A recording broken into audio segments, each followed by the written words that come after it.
And hello and welcome to D&D Monster Bash Tournament. Tournament and show. Tournament and dinner. I forget. What's it called? The medieval times. Tournament and show. Yes. This is the first time I've ever done this, so bear with me. We'll see what we can do. Basically, the rules for this are, is that some people from my Discord have given me monster entries based on an experience point total, and they built a group of monsters, and then I've put it into a tournament order, and I'm going to control both halves and have them just battle it out, monster group versus monster group. Hello, welcome. Welcome. I'm glad to see that you're excited to watch. I just want to fix the if I can figure it out. No, that's not what I wanted. Oh, no, that's not what I wanted. Aha! Yes! If I do... Wow, that looks terrible when I stretch it. I thought that would make it better. That did not make it better. Well, it's going to be to the side, which I don't like, but I think what I can do, actually, is I can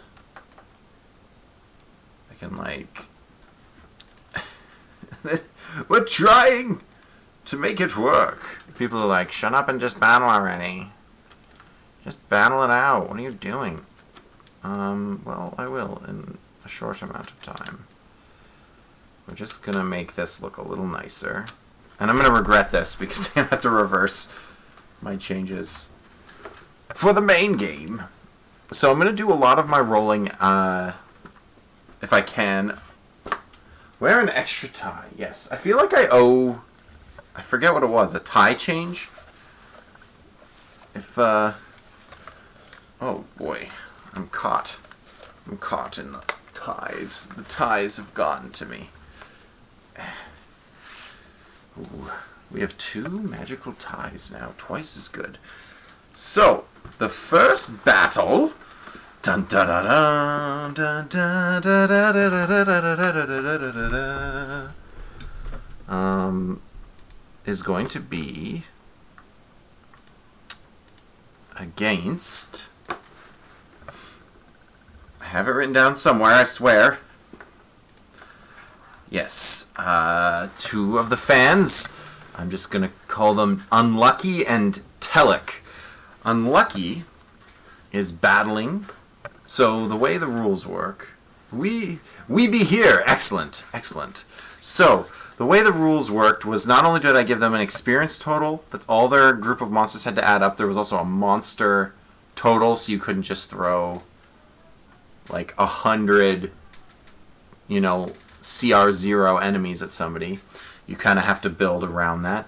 But then the only 2 pieces of strategic information that got to be passed on to the DM, me, to interpret for the strategy in controlling these monsters was they got to pick a team captain if they wanted to, which kind of implies that that monster's strategy will be what the whole group does, or they'll just be acting alone if there was no captain assigned. And a command of 6 words long. And that's it. So some people, and my idea is to interpret it as best I can. And that's what we're gonna do. And so, sadly, controlling a bunch of monsters is hard. So there's a good chance that you give them orders and then they don't actually follow through with the plan you were thinking of. So, the 2 to face off at the beginning are Unlucky and Telek. Unlucky is playing 2 bearded devils of Summoner variant, and 2 Dretch.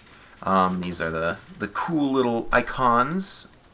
They're too big right now. They're going to get shrunken in a moment, but I left them big just to make sure. I believe all of them are...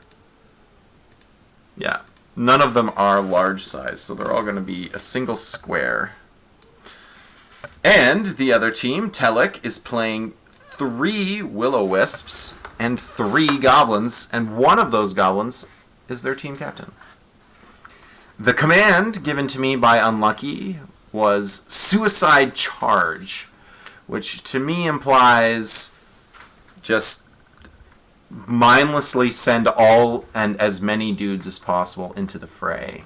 And then Telek gave me ambush all the Will-O-Wisps, go invisible. And that doesn't make a whole lot of sense because I was given like a long bunch of explanations and I only took the first 6 words because that was the rules.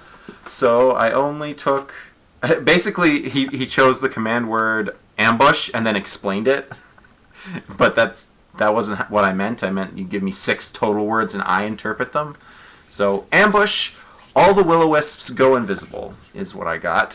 So I'm going to try to build a little bit of a story, just a tiny little bit of story behind each combat, which may give an advantage to one team or the other, but I don't mean it to be that way. We'll see what happens. So for this first battle, first I will... I'm going to actually zoom in a little if I can.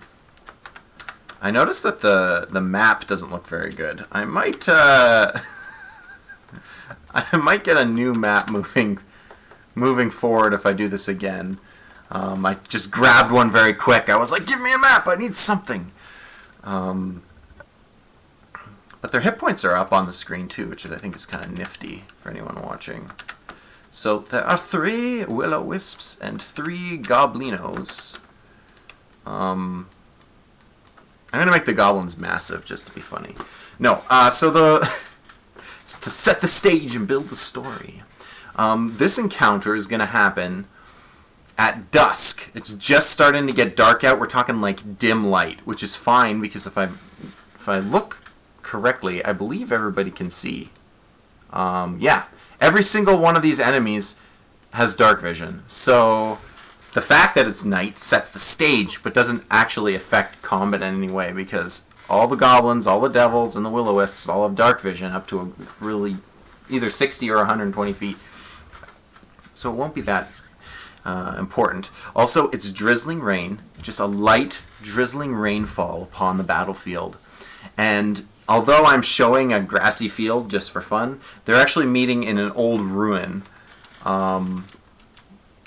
And the goblins, because they were told to ambush and wait or whatever, as their command, are going to be hiding.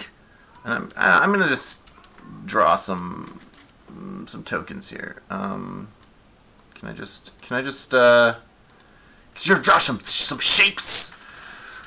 I'm going to just put some... Oh, that's not a shape. I would like a shape, please. That's not what I want either. Maybe the DM will get better at this as we go. Here we go. I wanted to make some generic...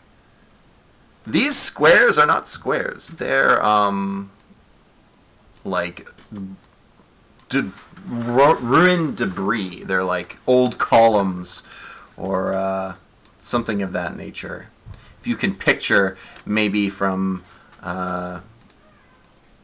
the Lord of the Rings series when they fight the Nazgul in the ruins. It's kind of like that. The goblins here are hiding behind pillars and whatnot, and our 3 Will-O-Wisp friends are hiding off into the distance here, and they are all already invisible, which makes this... They're going to have quite an advantage on the devils here, depending on what happens. But there will be a roll. There will be a roll to see what happens. We're going to do the... Since the Will-O-Wisps are invisible, I'm not going to worry about their stealth here. What I'm going to worry about is the goblins' ability to stealth. So we're going to roll stealth for goblins. And then I'm going to roll... do they have stealth? They just have a +2 dexterity. That's it. Oh, no, they have a +6 to stealth. They naturally are stealthy, those goblins. They're stealthy buggers.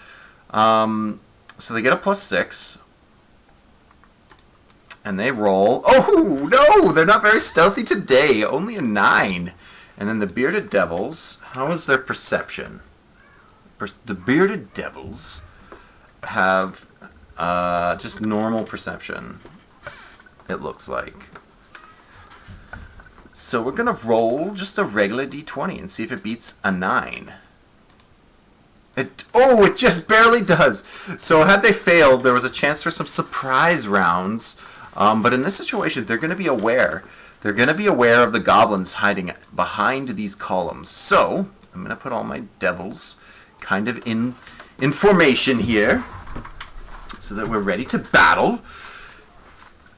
And yes, as they are walking through these ruins, the goblins are hiding behind the pillar and they're chittering. And the devils, with their devil's sight, can see the goblins and hear their noises, and some rubble gets moved, and they prepare themselves for combat, drawing their glaives, the bearded devils, drawing their glaives, and the dretches meandering in front as potential meat shields. And I will now roll initiative. I believe there is there an initiative tracker for Roll20? Yes, there is. There are currently no one here. I would like to add...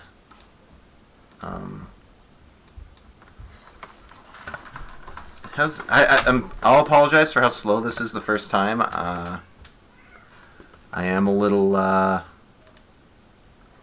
Right-click a token and choose Add a Turn. You can also use the shortcut Control-U to quickly add a group. Okay, I don't want to add them all, though. I'm going to make all the similar monsters take the same initiative, just because it's easier for my brain to manage everything, instead of having to remember, oh, did Bearded Devil 1 or Bearded Devil 2 take their turn? I'm just going to have them all go at the same time. So we're going to Control-U all these little guys. And then we got to roll their initiatives. So we'll do that. Will-O-Wisp. It's really going to matter how quickly I can get through this, I think, to determine... I'm going to get better at it as we go, but... They have a +9, the Will-O-Wisps. So, wow, a 20-something. They have a 24. That's pretty good. I would put them at the top, probably, for turns. The Bearded Devils. They get a +2 to their initiative, and they rolled a 20. That's pretty good. The Dretches. They have a flat 0 on initiative. A 4. I think they'll be going last, most likely, because I know the goblins have some amount of initiative. And the goblins got an 8, so a 10. That's pretty good. So we'll just roll that up there. All right, so this is our turn order. I just want to double check everyone can see it. They can't. I'm stupid. Turn order over here. Excellent. And now, if I click this, is this... Whoa. What is that? Randomize? I don't want to randomize it. How do I move it forward? Spacebar? No. Oh, I'm being dumb. It is doing it properly. The top one is remaining the same. So, that's fine. It's cool, too. It highlights them for me down at the bottom. So I kind of know where they are. Alright, well. That's the turn order. You guys still can't see it. Let's get that back on screen. Haha, my apologies to the viewers. I'm just going to quickly widen this shot if I can. Oops. There we are. Now I can put this over here a bit more. Excellent, excellent, much better. Okay, so as combat begins, as the goblins knock their arrows, preparing bows from behind the columns, ready for ambush. That's what I took to ambush. It said ambush was in the command, so I took them as they're going to use ranged weapons and not run up and try to fight. I feel like they're going to ambush with bow and arrow. That's how I interpreted it. Could be wrong, but that's what we're going to do. And the Will-O-Wisps started invisible, but because they're going first, they're going to appear and then jump on these devils, I would believe, as quickly as they can. Let me just double check the... Yes, this makes sense. Until it attacks or uses its consume life, or until its concentration ends, as if concentrating on the spell. That's fine. That is fine. Furious fingernail biting. Okay, so they have a movement speed of 50, which seems like more than enough to do basically anything from this direction. So I'm going to have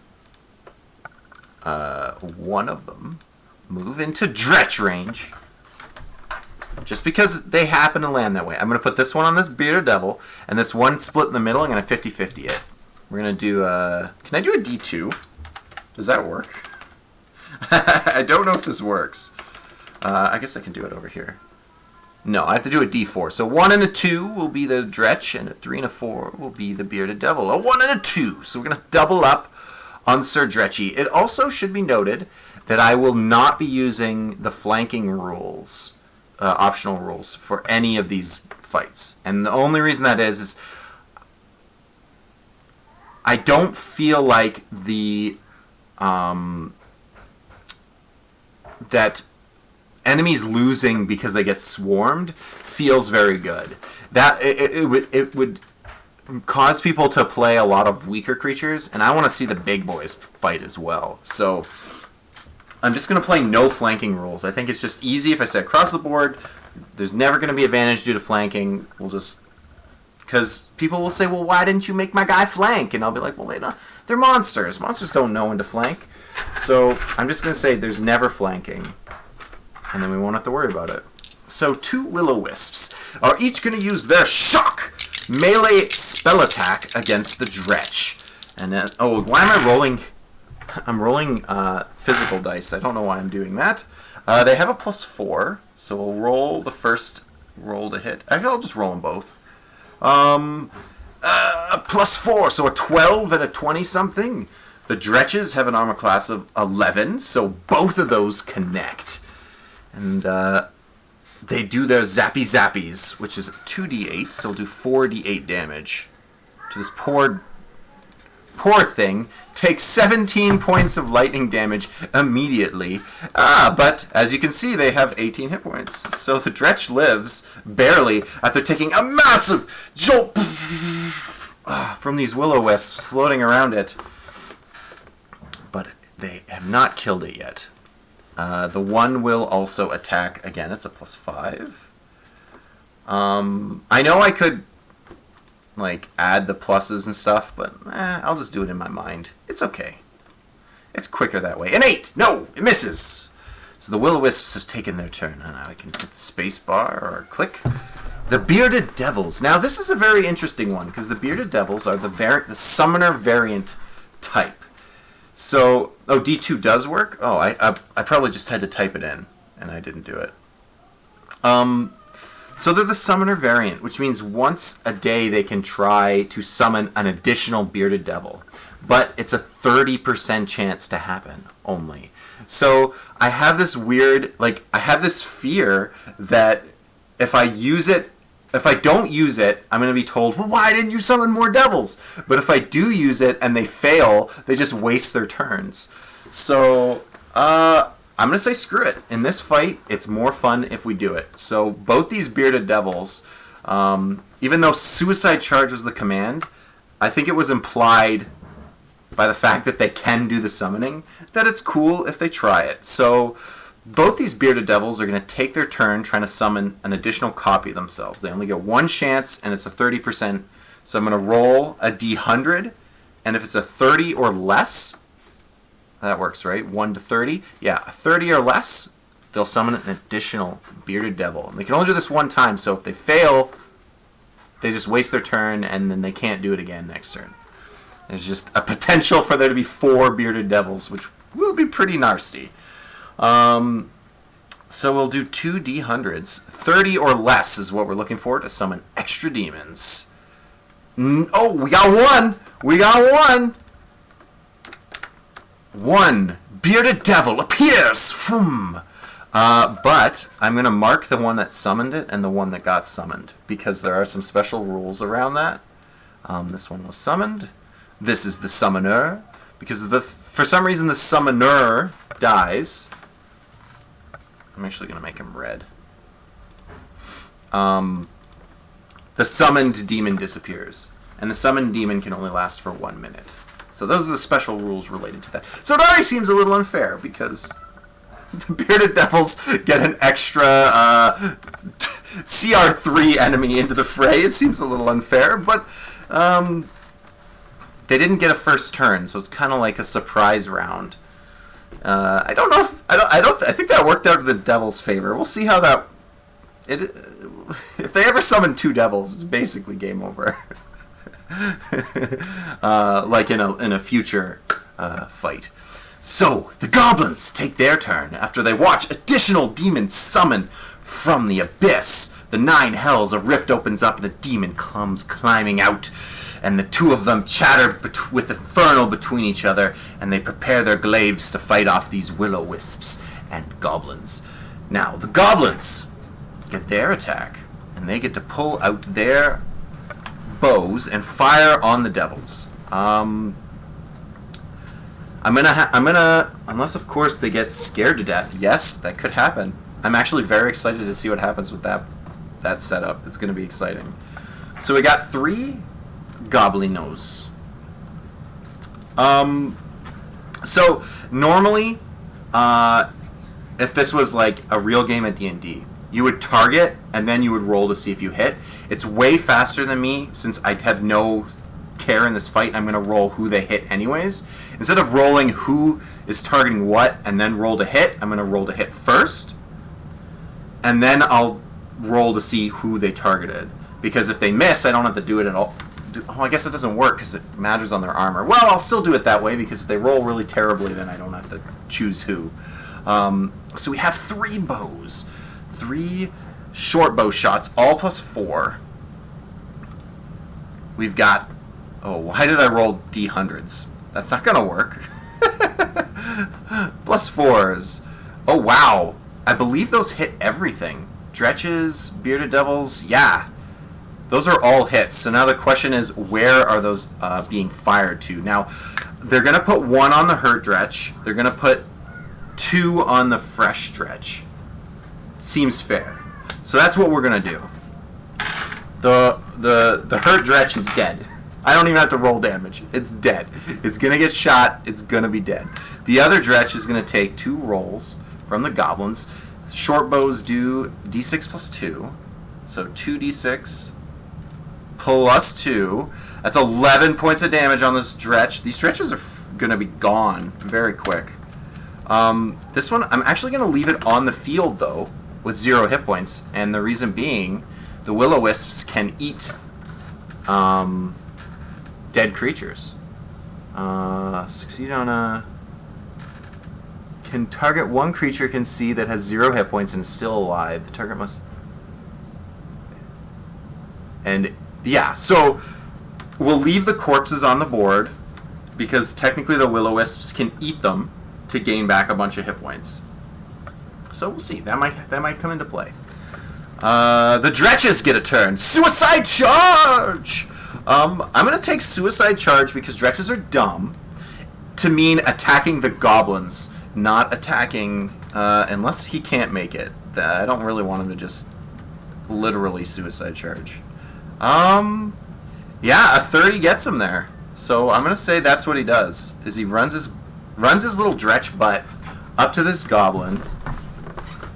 Lord Zeus, which one are you? Are you Unlucky or Telic? But yes, Unlucky and Telic are battling it out. I'm not sure who's whom. But the dretch is going to get a little bit of a slap. It can also do a cloud of gross gas if I wanted. It's 10 feet? That's kind of a tough one.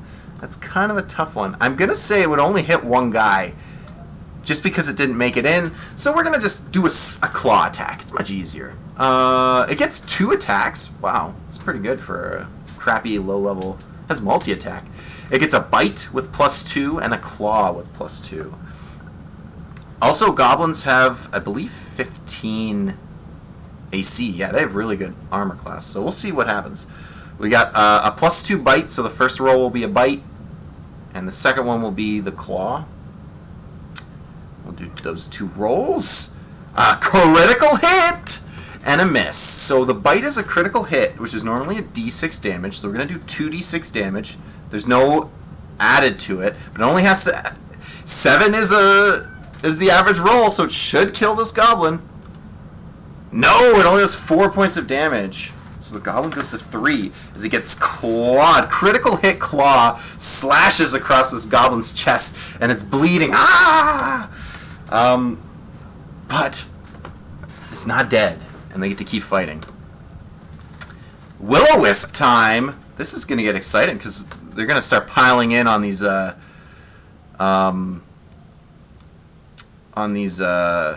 devils here. But the devils got such a high amount of hit points. I also have to double check resistances. Oh, you know what? No one called me out on this. I feel really bad. Dretches have resistance to lightning damage. Wow! Wow! No one called me out on it. You guys probably didn't remember. Yeah, jeez. So these Dretches should have took half damage. This Dretch specifically should have took half damage from the Will-O-Wisps. So to roll that back and be fair with it, I'm going to say 1 Will-O-Wisp stays and finishes them off. I'm just going to give them 1 free turn. I'm not going to worry about the math. He would have got hit with the goblin. The goblin would have done some damage. It's possible that would have been enough. I'm just going to rule. I screwed that up with the resistances. I'm just going to say 1 Will-O-Wisp is busy finishing him off, and he auto-hits him, whatever. That's to balance this. The other 2 are going to jump on this guy and give him the old shocker. Zap, zap! It's +4 to hit. So let's roll these 2d20s. Boom. +4 to hit. Oh, those are both hits, baby. That is 4d8 of lightning damage. And no, I'm double checking. Bearded devils do not have a resistance to lightning. They're going to take the full brunt of this. 4d8 damage. 20 points of sick lightning damage to that bearded devil. But now it's the devil's turn. Oh, this is going to get nasty. I don't know. It's going to be interesting because Will-O-Wisps are hard to hit. And they have resistance to regular damage. So, I don't know. We'll see what happens. But the bearded devils also have... They have a beard attack and the glaive. So, we'll see what happens here. We're gonna have the summoned devil fight the one that's on its own. So this summoned devil is gonna fight this one. This guy's gonna show up and they're gonna double team this one Will-O-Wisp. They're gonna try to finish him off. So first off, we got this guy. He's got a beard, which is a +5, and a glaive, which is a +5. So let's do that. Keep in mind, Will-O-Wisps have an AC of 19. So these are +5, 2. So the beard hits, but obviously the natural one from the glaive is going to be a whiff. But the beard from the bearded devil slashes out at this weird floating light in the air. It deals a D8 +2. Oh, the full 10 piercing, which is halved because it's resistant. So it only takes 5 points of damage from this. But it now has to make a Constitution saving throw or be poisoned. Unless it is immune to poisoning, which it might be. It is immune to poison, so I won't even bother rolling for it. Will-O-Wisp, immune to being poisoned by the beard. Now we have 4 attacks coming at this other Will-O-Wisp. It's going to be Beard, Beard, Glaive, Glaive. That's the way I'm going to do it. Beard hits, and then 3 misses. Foom, foom, foom. As they can't hit these Will-O-Wisps. They're too hard to hit. That's okay. We got 1 in there. The same D8 damage that we saw before. This is not looking good for the Devils. I'm just going to say right now. This might be, like, that's 1 point of damage. This might be just a bad matchup for the Devils. I feel so bad. It's not their fault. It's just the resistances and the AC and the way everything's working out. It's just not fair. Okay, so that's the end of that. We got the Goblins. So we're going to have the 2 Archer Goblins go first and try to finish this stretch off. That's what they're going to do. They get +5 to hits. And then if it's dead, the free Goblin will fire on one of the Bearded Devils instead. So we'll have the 2 fire first. They're +5s to hit. Those are both hits. So they do all their... Wow, these Goblins are just on fire today. +4 to hit. Yeah, 13 AC. They do both hit. D6 is +2, so minimum 6 damage. Yeah, that's enough. This guy goes to 0. Bloomp. And then this fella right here can pull his bow back out now that he's freed up. Boom, and fire at one of these Bearded Devils. I'm going to have him target the one that had done the summoning earlier.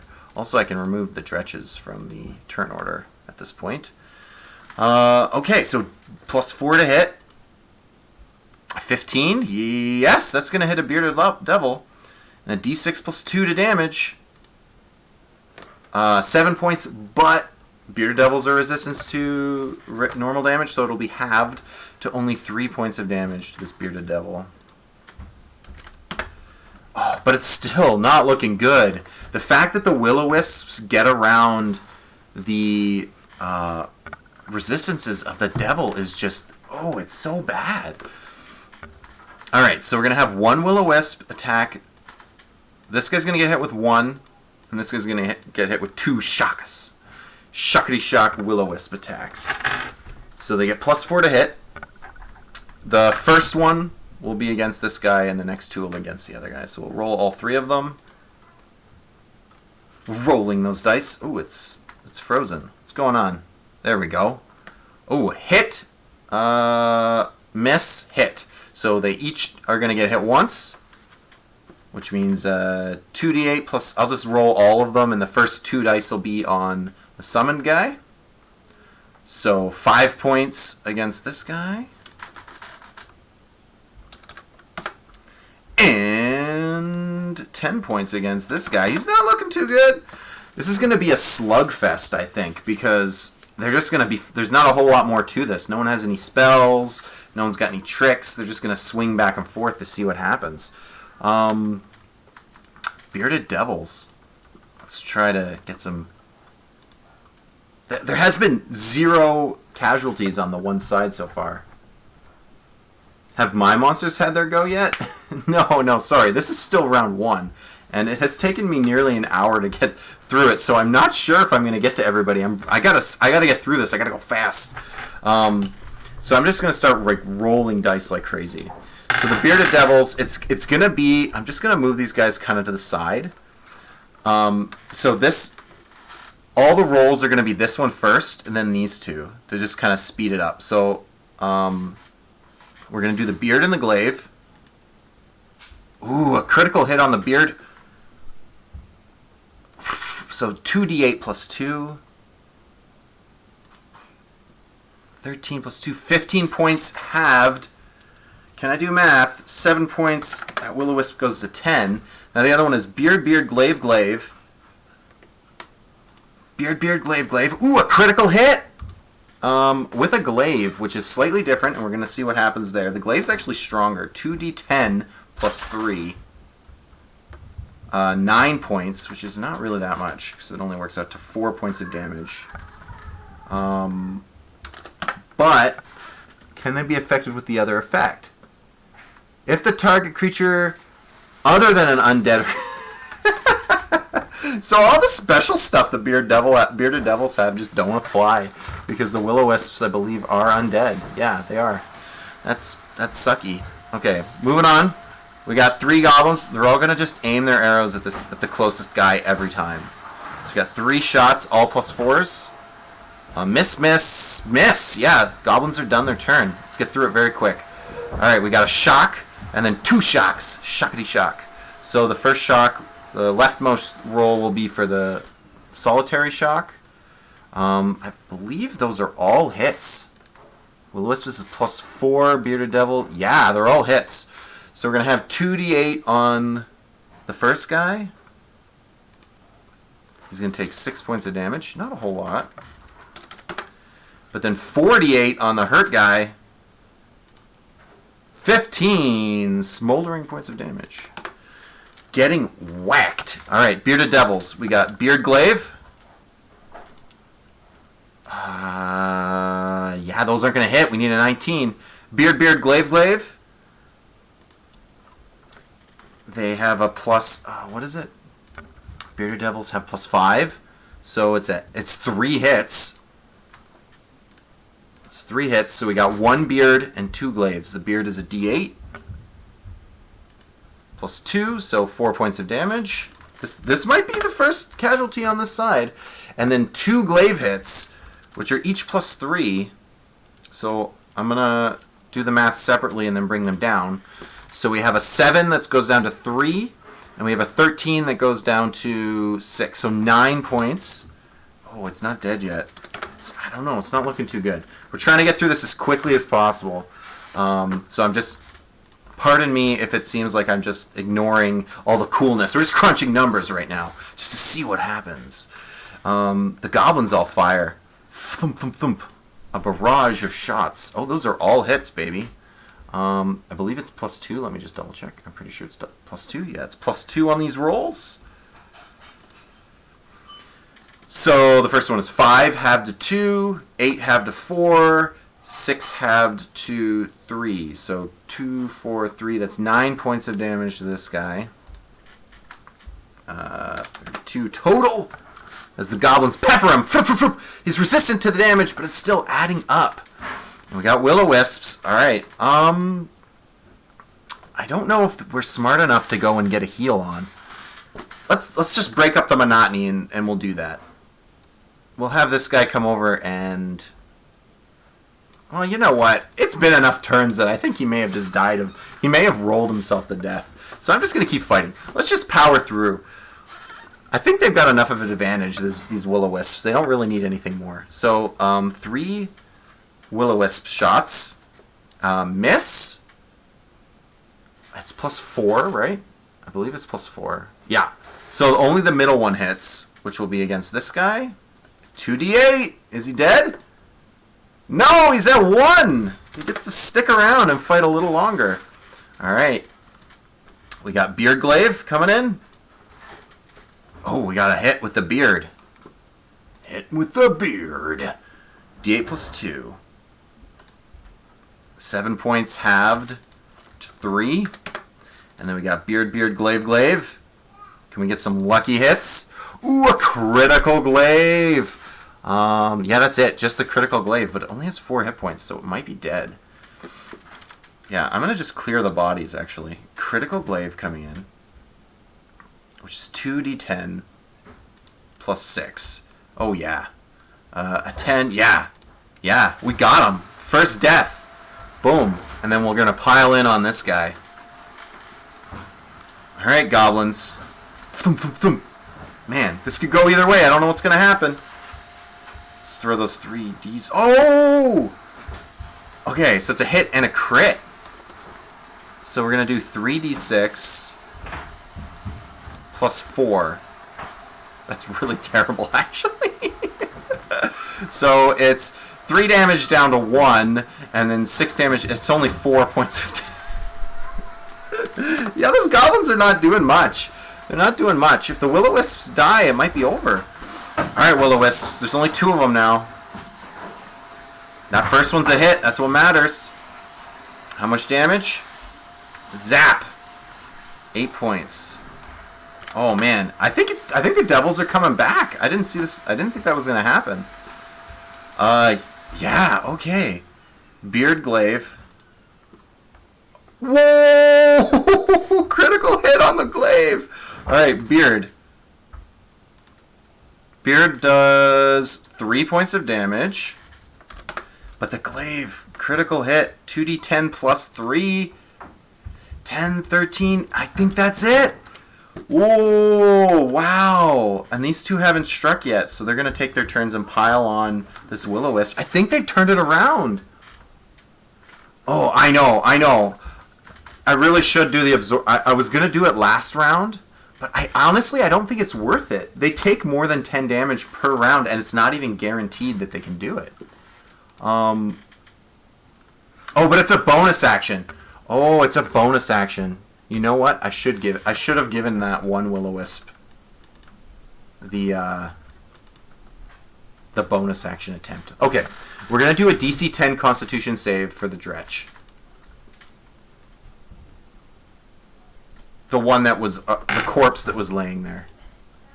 It survived it. Okay, so it didn't matter. So there was only one opportunity for absorb life, and he would have, the Dretch would have survived it. So I haven't cheated too much yet. Oh, I accidentally killed the the will-o-wisp that was the turn order one. I should have been careful about that. All right, we still have two devils that haven't gone yet. So beard, glaive, miss. Those are all misses. Whoo, baby. Okay, we've got the gobblies. At this point, they can't really. They're just. Who are they going to shoot at? Okay, I'm going to roll a d4. A 1 or a 2, they're going to change targets and aim at the weak guy. Otherwise, they're going to stick to the guy they were already hitting. A 2, so they're all going to aim. I'm going to have them all pepper the guy to try to finish him off. So they're all going to aim at him. It'll be overkill, but they're trying to kill the guy, so that's fine. We're going to just do it. Hoo-cha! Yeah, they get him. That's a dead devil. We're down a devil. And that, of course, that was the devil that was holding the turn order for me. That's okay. Will-o-wisp. Is it will-o-wisp next? I feel like I might have mixed up the turn order. That's okay. We're going to keep pushing. They're going to focus down the guy that's hurt. We get a d20. That's a hit. 2d8. Lightning damage. 14 points of lightning damage. Oh, man, this is getting tight. This is getting tight, guys. I don't know.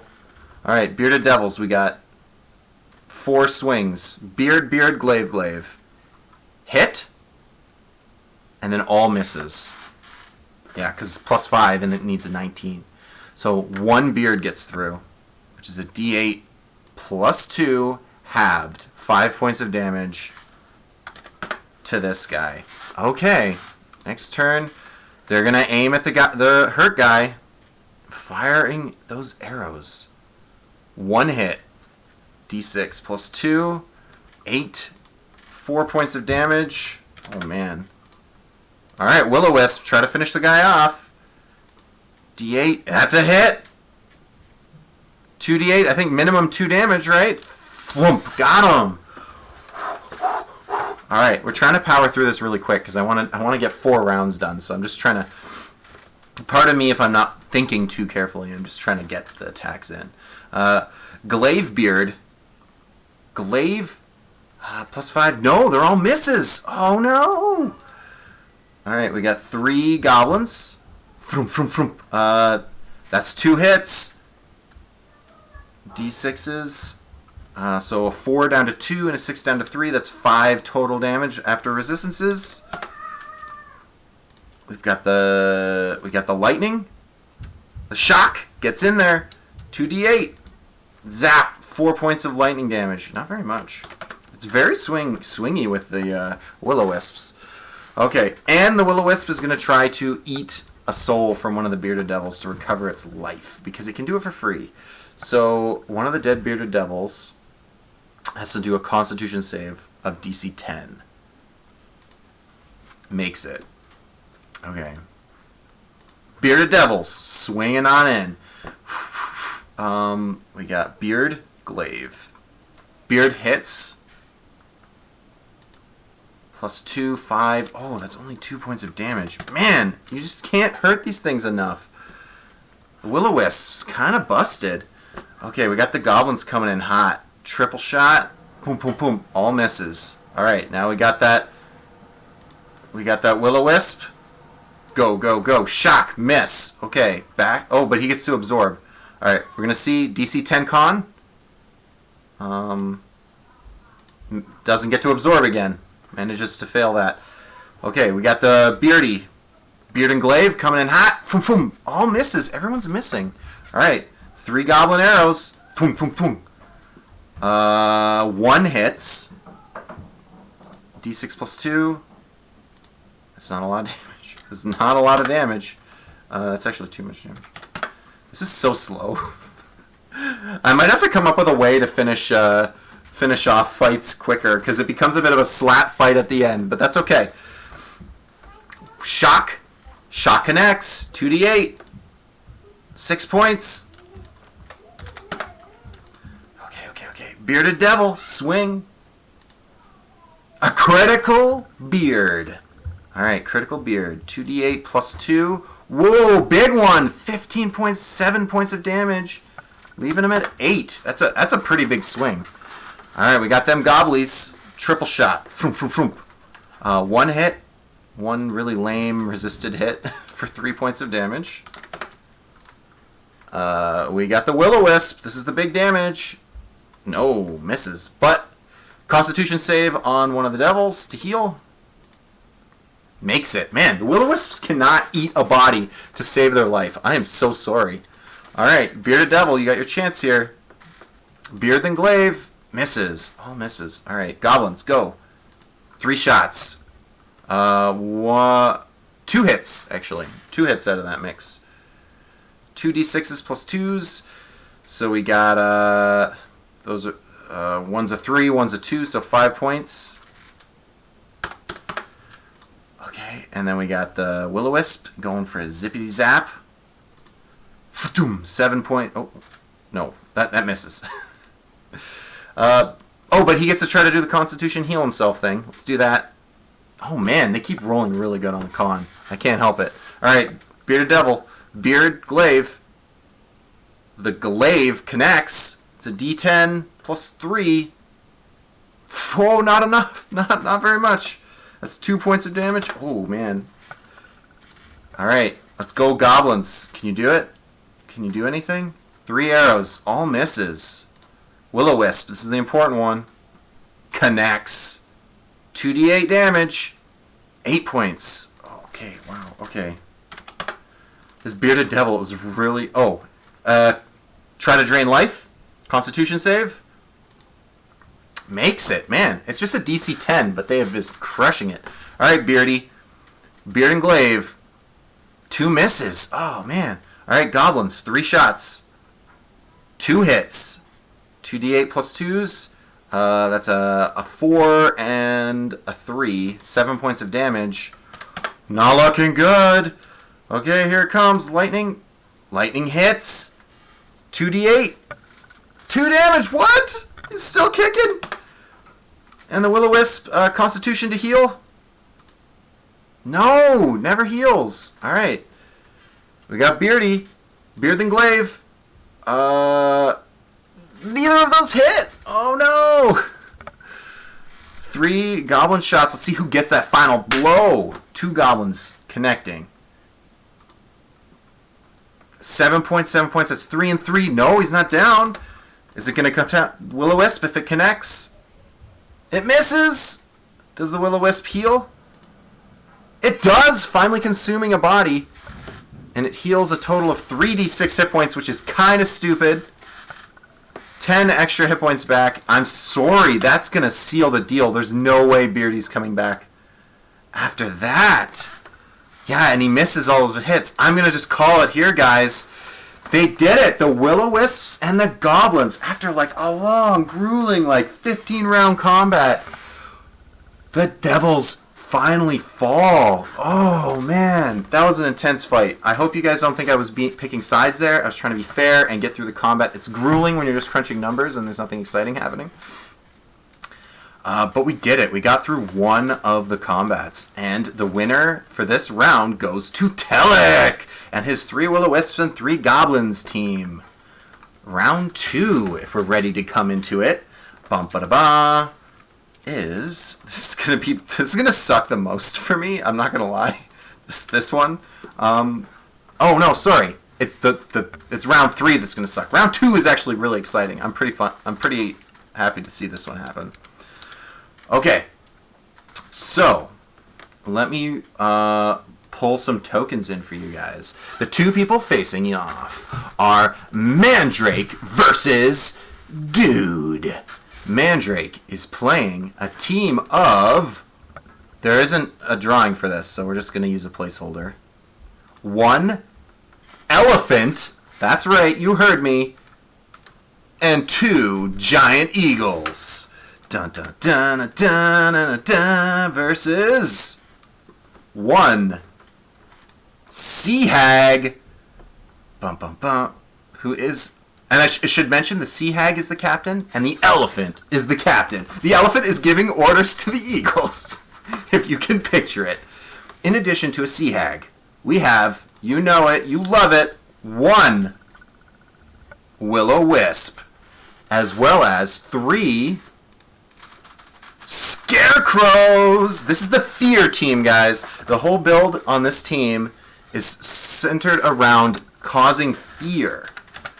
Because if you fall to fear, the Sea Hag has an insta-kill effect. If it targets an afraid creature, it can do an insta-death. Just take it to 0 HP. And the Scarecrows all can cause fear. So can the Sea Hag. The Will-O-Wisp, that's just there because I think the idea was scare it, kill it, then eat the body. The eating the body part, as we saw from the last game, is not super relevant. But...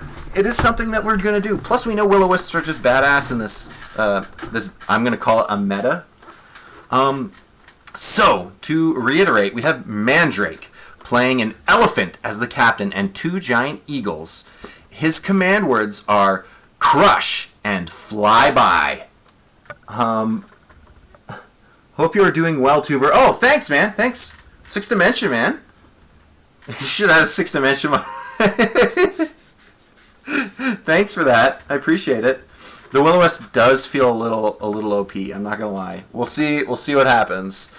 They have some weaknesses, and maybe it won't matter when things get a little tougher down the road. Let me just quickly get all their stats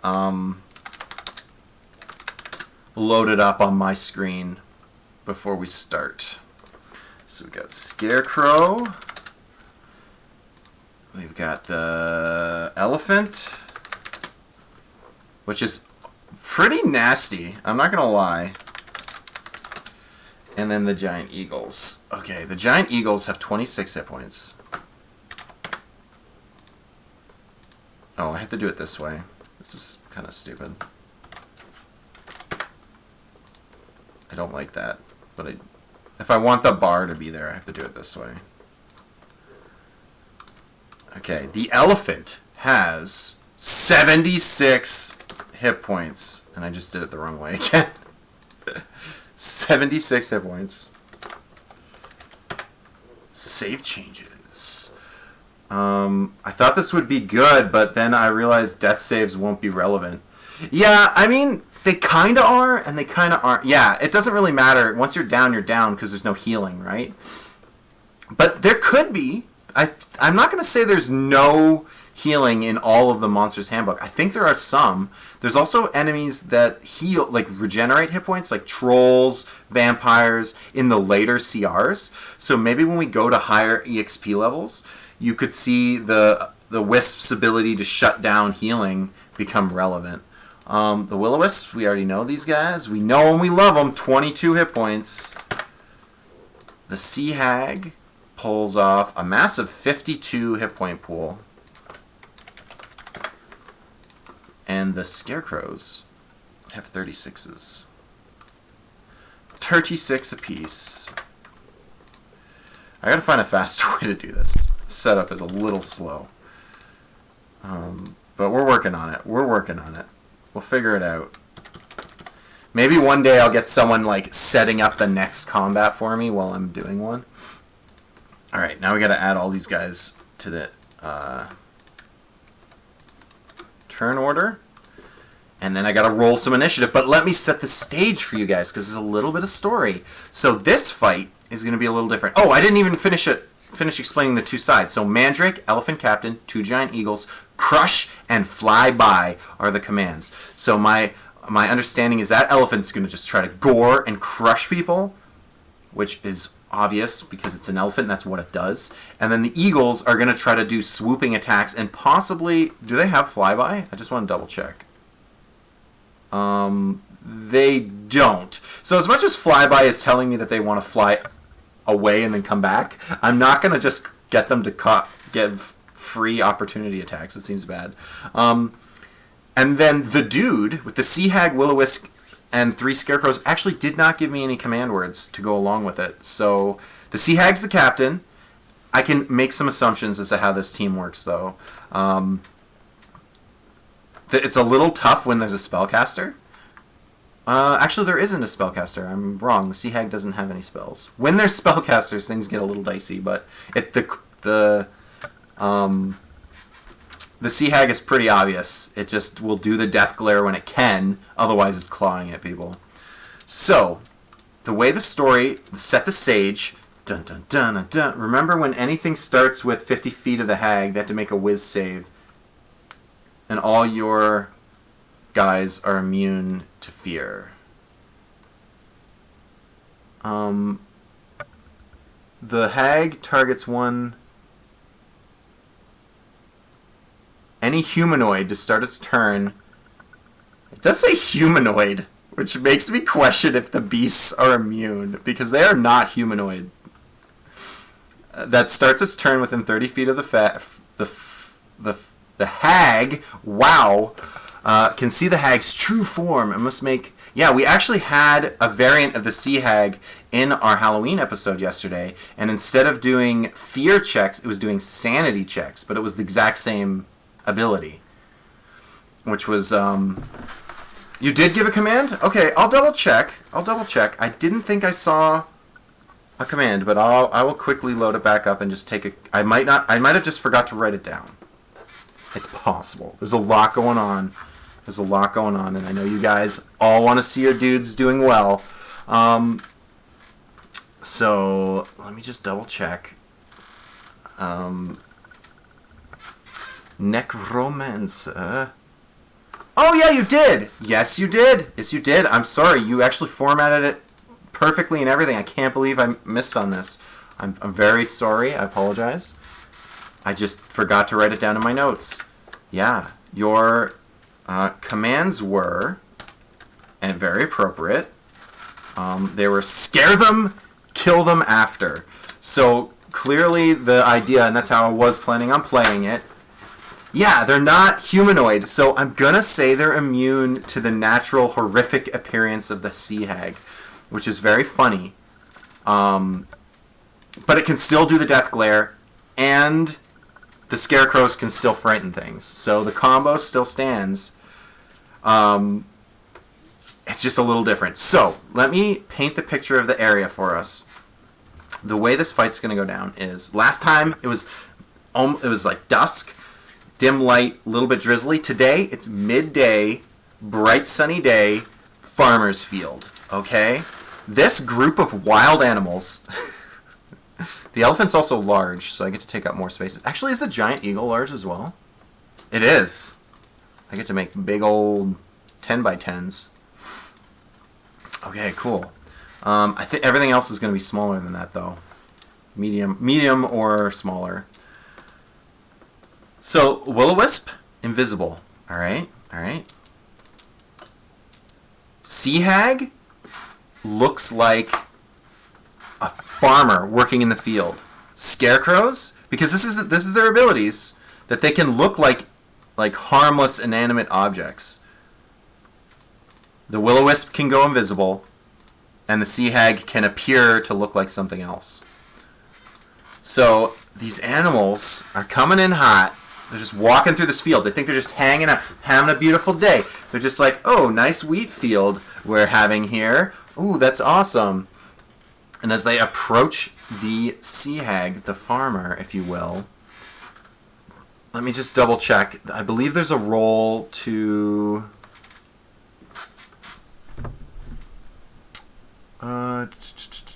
I think it's one... Yes. They need to do a DC-16 investigation to actually see through it. So what I'm going to do is I'm going to give them... I think I wrote this down.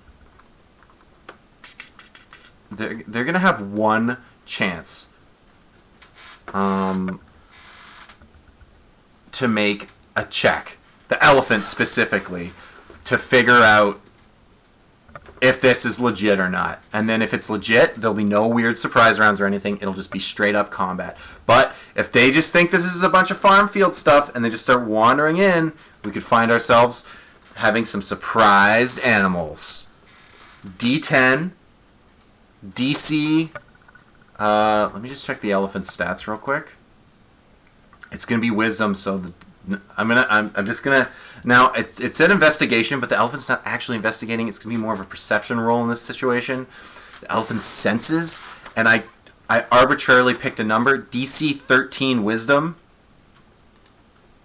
No! The elephants don't realize the animals fall into the trap. They walk forward towards, and then suddenly combat ensues as the pile moves in on them. And so I'm going to give a surprise round to the one team. I'm going to have one eagle be aware. So one eagle's going to miss its turn, and the elephant's going to miss its turn. Turn one. This may determine the whole round, which I apologize for in advance if I've just completely screwed over the elephant team. I was really hoping to see the elephant do some stuff, but there is a non-zero chance that it gets scared and insta-deaths before it gets to do anything. Let's roll initiative. So first off, Will-O-Wisp +9 on the initiative. That's a 26. Okay, awesome. Sea Hag +1. 10. We got Scarecrow. Whoops. It's +1 as well. 21. Okay, Scarecrow's ready to go. Giant Eagle +3. Nope. Oh my goodness. I'm sorry. This is a game of dice and rolls, and sometimes you get screwed. -1 initiative for the elephant. Oh no! Oh no! Added surprise! Oh, that's not good at all. Oh my goodness. It may be over already. I'm so sorry. Okay. So we're going to jump into the fight. Everybody can see the turn order. We're ready to get doing this thing. This might be might be way quicker, this fight. We'll see what happens. So, it starts off with the Will-O-Wisp. Will-O-Wisp, do you have... I believe it has 50 feet. Yeah, it has 50 feet. So it can get into combat, no matter where I want to put it. It's going to go fight an eagle. Because it can fly. It can hover. And the eagle can fly. It's going to go over there and it's going to fight an eagle. Oh, baby. +4 shock to hit. A 14, what's an eagle's stats? Oh, that hits an eagle. That hits an eagle. And because it's flying type, it's vulnerable to lightning. No, that's not how it works. It's not Pokemon. Takes 2d8 damage. Zap, 10 points. Wow, this might be really quick. I apologize. This one might be a fast one. The 3 Scarecrows. Wow, they got such an early advantage. This is going to be pretty difficult to deal with. The Scarecrow targets one creature can see within 30 feet. If the target can see the Scarecrow, the target must succeed on a DC 11 Wisdom or be frightened until the Scarecrow's next turn. Wow. I feel like we're going to see combos here. So there are 3 Scarecrows and 3 Glares. It's really easy math for me. Each one has to make a save. That's it. It's DC 11 Wisdom. Because the rules were scare, then attack, the the Scarecrows will always try to do their fear first, unless there's not enough enemies, and then they'll go in melee. That's how I'm playing it. It's the DM's call on this one because of the command words that was given. So they're all going to try to do the fear. Wisdom +2 on the Eagles. That's good to know. And nothing on the Elephant. Oh, God. All right, these are DC 11. And we're going to do the Elephant's going to be the first roll. Elephant makes it. Birdie doesn't. And then the other bird does. And I did not decide which eagle's which. So a 1 or a 2, it'll be the hurt eagle. Okay, so it's this fresh eagle is afraid. Is fearful right now. But that means they're not attacking. Because the Scarecrows have multi-attack, but they didn't multi-attack. They did their terrifying glares instead. So this strategy may work, it may not, because it means that they're not going to be dishing out damage. We're relying entirely on the combo. And strangely enough, in my rulebook, if the Sea Hag dies, the Scarecrows are still going to play by that rulebook. Even though the combo won't work, it'll just be scaring enemies away. But that's okay. They can dish out damage other ways. All we know is the Elephant's not going to be instantly dead. The Sea Hag. So, the Death Glare can target... The thing, again, if it's using the Death Glare, it's not attacking. So we're going to see it. We're going to see it try to do it. 30 feet range. I believe it can make it to this eagle. Yes. So the eagle needs to make a DC 11 Wisdom save with a +2, or it's instantly dead. DC 11 Wisdom. Nat 1! What? Sea Hag just stares down that eagle and it drops. Immediately death glared. We saw the combo. We got to see it happen. It connected. It worked. Oh, man. And I'm going to say, just because I want to give them a fighting chance, that was the surprised eagle. I'm pretty sure I had picked at the beginning, but I forget if I actually told you guys. But in my mind, that was the surprised eagle that died. Can you believe that? They've lost a third of their party, and they're barely going to have a turn. All right, this eagle gets a turn, though. This eagle's going to start swinging at this will-o-wisp right here. Giant eagle. Swinging, multi-attack. It has a beak and it has a talon. Swing them both, baby. That 10's going to whiff, but that beak is going to hit for a d6 +3. It's 7 points, but it's halved. So, yeah, this is not looking good. There's also a corpse there now for the will-o-wisp to potentially eat and regain its hit points, which is kind of stupid. The elephant, yeah, I'm sorry. I said the elephant was surprised, so it's not going to get a turn. But when the elephant does get a turn, things might get interesting if it doesn't get instantly obliterated by fear. Alright, will-o-wisp, taking its turn, rolling on that eagle. Nat 1, nothing. Scarecrow, alright, so there's only 2 enemies to fear, and the way I'm ruling it is, they're never going to double up. They're going to use 2 fears and 1 claw. So we're going to get this guy into melee, and he's going to start clawing first. He has to make 2 claw attacks. They're at +3. Yeah, those are misses. And then 2 fears. A fear on each of them. They have to make a DC 11 Wisdom. The elephant will be the first roll.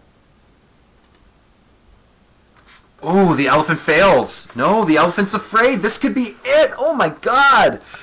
I'm sorry. If the elephant instantly dies here, I'm just going to call it. And I apologize to Mandrake. You'll just have to do better in the next round because you'll have a different team to face against. But this might be your kryptonite, my friend.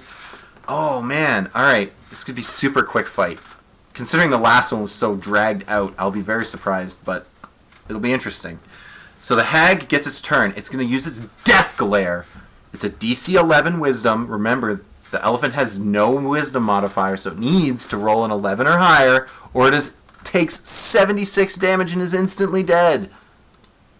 It rolls a 6! Oh my god, I'm not even going to do the rest of the fight. I'm so sorry. Wow, we all know now that there is a sweet, sweet combo out there, guys. I didn't realize it. I just have to say a quick props to finding that one. My dude, that is brutal. I'm looking forward to see what happens in round 2 with whoever you get matched up against. I hope they have something that can handle this nonsense. It's absolutely busted. And I might have to make rules towards it moving forward. Oh, man, please tell me in chat if you thought that was stupid or if that was awesome. I don't know, I'm on the fence. I thought it was cool because it was combo-y, but at the same time, it seems a little cheap, a little dirty, a little underhanded. Let me know what you think. Round 3. This is going to be... Oh, this one's going to be tough for me to do. It's Fall Star versus Coffee, or Mother of Kittens, I think we said. Mother of Cats or something in Discord. We changed her name in a you know, nice manner. This is going to be the toughest one for me to DM because Fall Star has chosen 5 individual monster types. So there will be 7 monster types on this battlefield for me to deal with. We're going to see if I can muster it. Also, a bunch of them are spellcasters. We'll see what happens. I'm going to try my best here. We have... First, I'm going to put Coffee's team on there because it's the easiest one to do. She's chosen a Yuan-Ti Malison Type 3, which all you all need to know is it's a snake person. It's a relatively strong snake person. As the captain. And, I think I spelled that wrong. Just need to find... Sorry, I'm just trying to find the stats real quick so I have them available to me. The Type 3 variant, which is snake head, human body, and then 4, count them, 1, 2, 3, 4, fire snakes. That's it. And it's just a bunch of snakes, baby. That's that whole team. I just want to double check if fire snakes are... large. Nope, they're medium. Okay, good to know. Then on the other side, Fallstar's team is 1 older fairy dragon. 1. Everything is a singleton. 1. Where'd he go? Gith monk. 1 Gith monk. 1 intellect devourer. 1 Grey Ooze with the Psychic variant. 1 Pixie. And I believe they all have, like, nonsense. Like, they all have spells or second abilities or stupid stuff for me to remember. So that might come to detriment because I won't be able to manage it very well. And you might find that it's better to have a focused team because it's easier for me to DM and then your strategy will come to light more easily. That might be an advantage. I'm not 100% sure on this one. We'll see what happens. I got the monk. I'm just getting their stats up for quick reference. The Grey Ooze. But please, feel free to tell me what you guys are thinking. The Pixie is another very interesting one that I might have some weird feelings about moving forward because the Pixie has some pretty stupid spells and it's very easy to add a 1/4 challenge rating to any party, to any group of monsters. So I mean, I have a feeling that Fallstar just wanted to see as much nonsense potentially happening at the same time. Okay, so I have all the 7 different stats ready. I guess I gotta get their hit points all lined up. This guy's got 21. The Pixie, I believe, has like none. I'm not even gonna put hit points down for the Pixie because she has 1 hit point. Grey Ooze, 22 hit points. The Monk has 38 hit points. The Fairy Dragon, the older, specifically the older variant, which is the one with more spells, but it has a much higher challenge rating, so it is relatively fair still. Has only 14 hit points and is, I believe, the captain. No, sorry, his team doesn't have a captain as far as I can tell. So, you liked the Scared to Death team? It's nasty. I don't know what to do. Like, don't get... Okay, I apologize. There are plenty of monster types that are immune to fear. But elephants and giant eagles are not... They're not ones that have that. They're very vulnerable to a lot of what was going on. So, yeah, I mean, it could be a team where they're fighting a bunch of undead, and the undead are just like, I'm not afraid. It's not going to do anything. So, and then on the other side of the battlefield, we have the Dnd5e with 66 HP. Weighing in on this corner is... Fire Snakes with 22. A lot of 22s. I don't know if you guys noticed that. That's a secret... Oh, I put it in the wrong bar. You know what? I'm going to leave it. It's got a blue bar. Yeah, that's the secret magic number in D&D, if you didn't know that, for hit points. Apparently. This is like the third enemy type with 22. The Intellect Devourer with its 21, trying to be a bit of a outlier. Okay, so...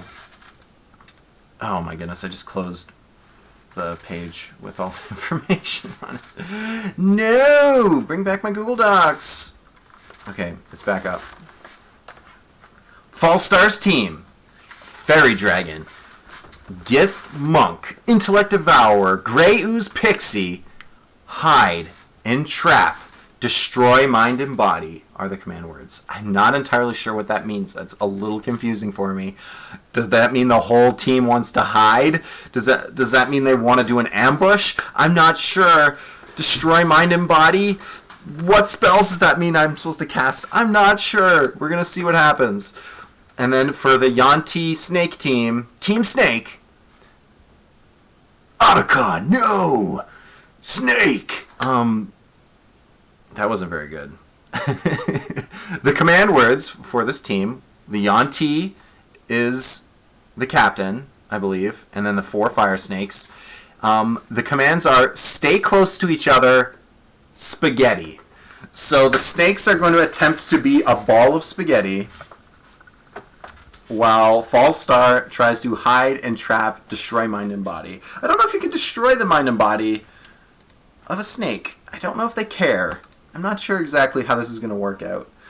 And now to set the stage, in this fight, it's going to be dead of night, snowfall, heavy snowfall. They're going to be in a forest, deep, thick forest. And that's how they didn't see each other right away when they were approaching. This one is going to be more of a meet in the middle type thing. It's just a lot of obscured vision, so they don't see each other. The interesting thing is when the snake moves, it's going to, leave a melted trail of where there's no snow anymore. So if you can picture that.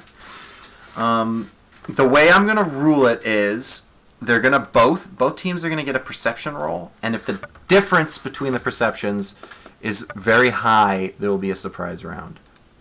And that I already have a number written down. So we're going to use the perception of the Dnd5e, which I believe is just a +1. It's not very good. And the Fairy Dragon, I'm going to just pick the Fairy Dragon, it's +3. Okay? So let's see. Fairy Dragon is the first roll. The second roll, yeah, that's not a big enough difference. I needed to see a spread of 10. That's only a spread of like 6 or 7. It's actually a difference of 5, because one's a +2 and one's a +3. Difference of 6. Yeah, so I'm going to say that they just meet in the middle. There's no surprise round. We're just going to have a clean, honest fight with this one, if you can picture it. So, turn order time. Let's put them up there. Let's put up our dukes. I got to manage so many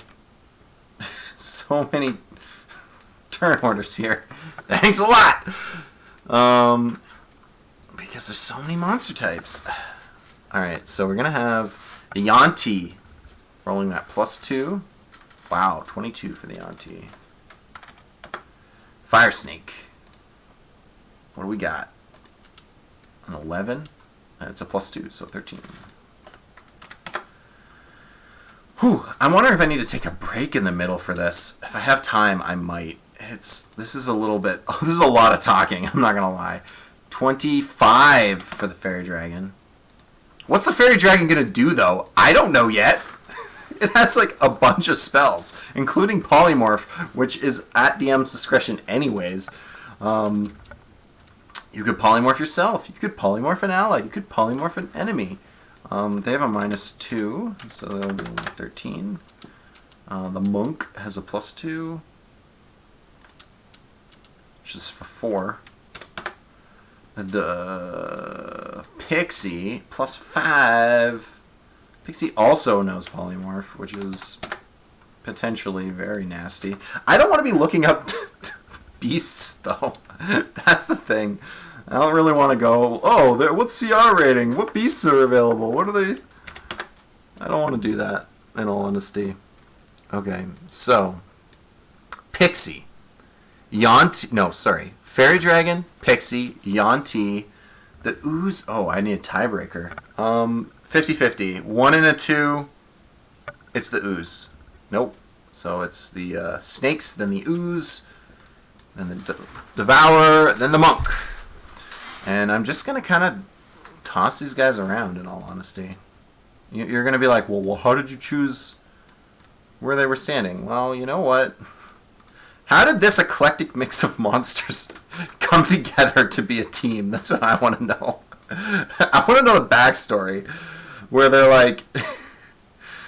I mean, it's very D&D. D&D is like that, too. You have a bunch of party members, and you're like, where did these party members... Why are they all allies? It doesn't even make sense.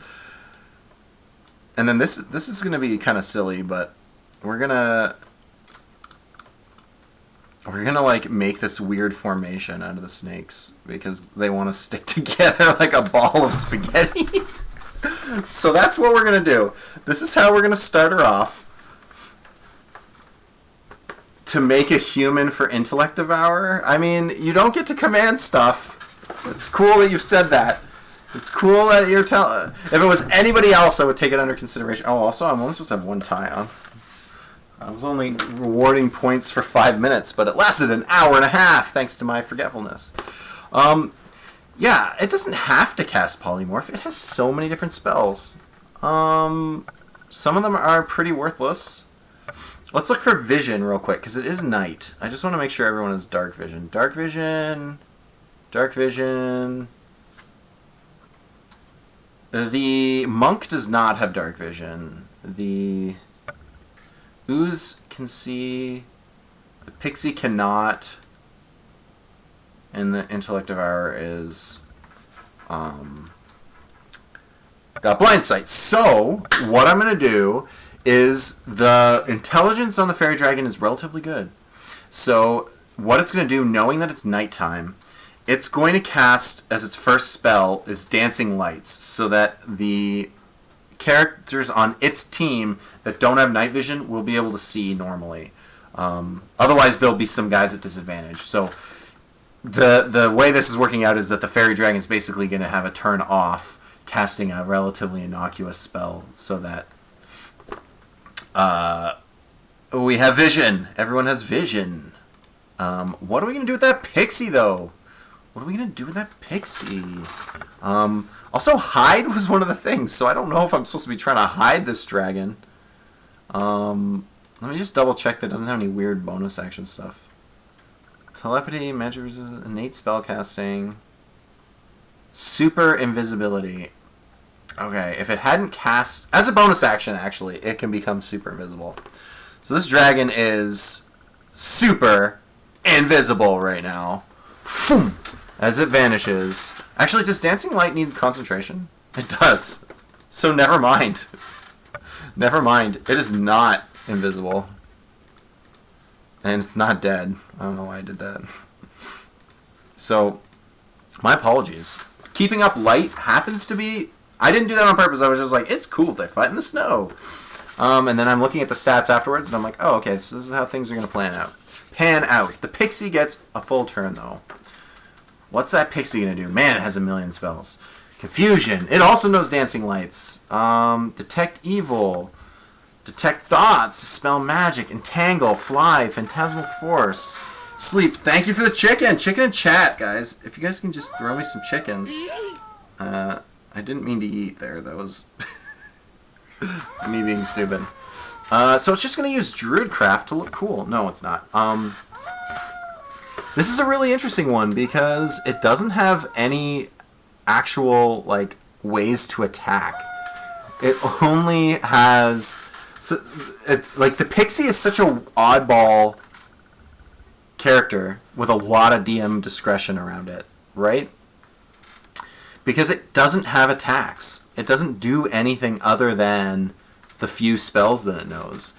It also can't become invisible while it's concentrating on something. So if it wants to do Phantasmal Force, Polymorph, what have you, who versus who? Right now, we're doing False Star. You haven't missed yours yet, Ezekiel. We're doing False Star versus Coffee right now. I'm not sure what it should cast. You know, I'm thinking Confusion. I'm leaning towards Confusion because, or maybe Entangle. Let me read Entangle real quick.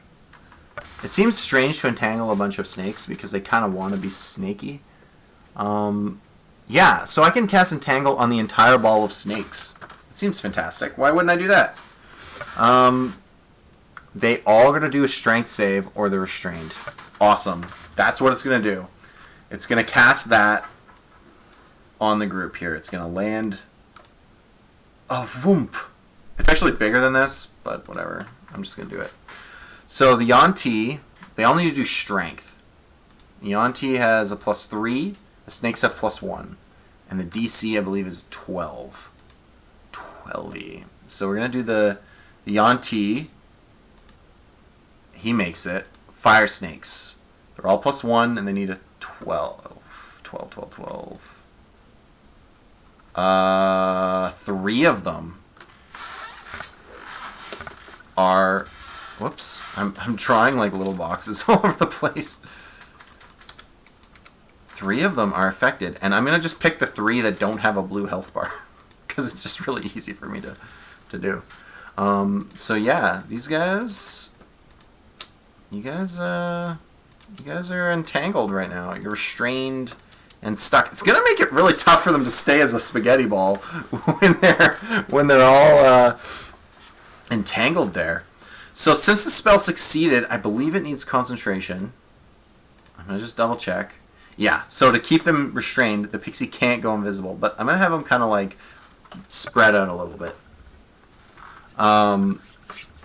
So that's it for the pixie. We got the Yuan-Ti, the big old king of the snakes.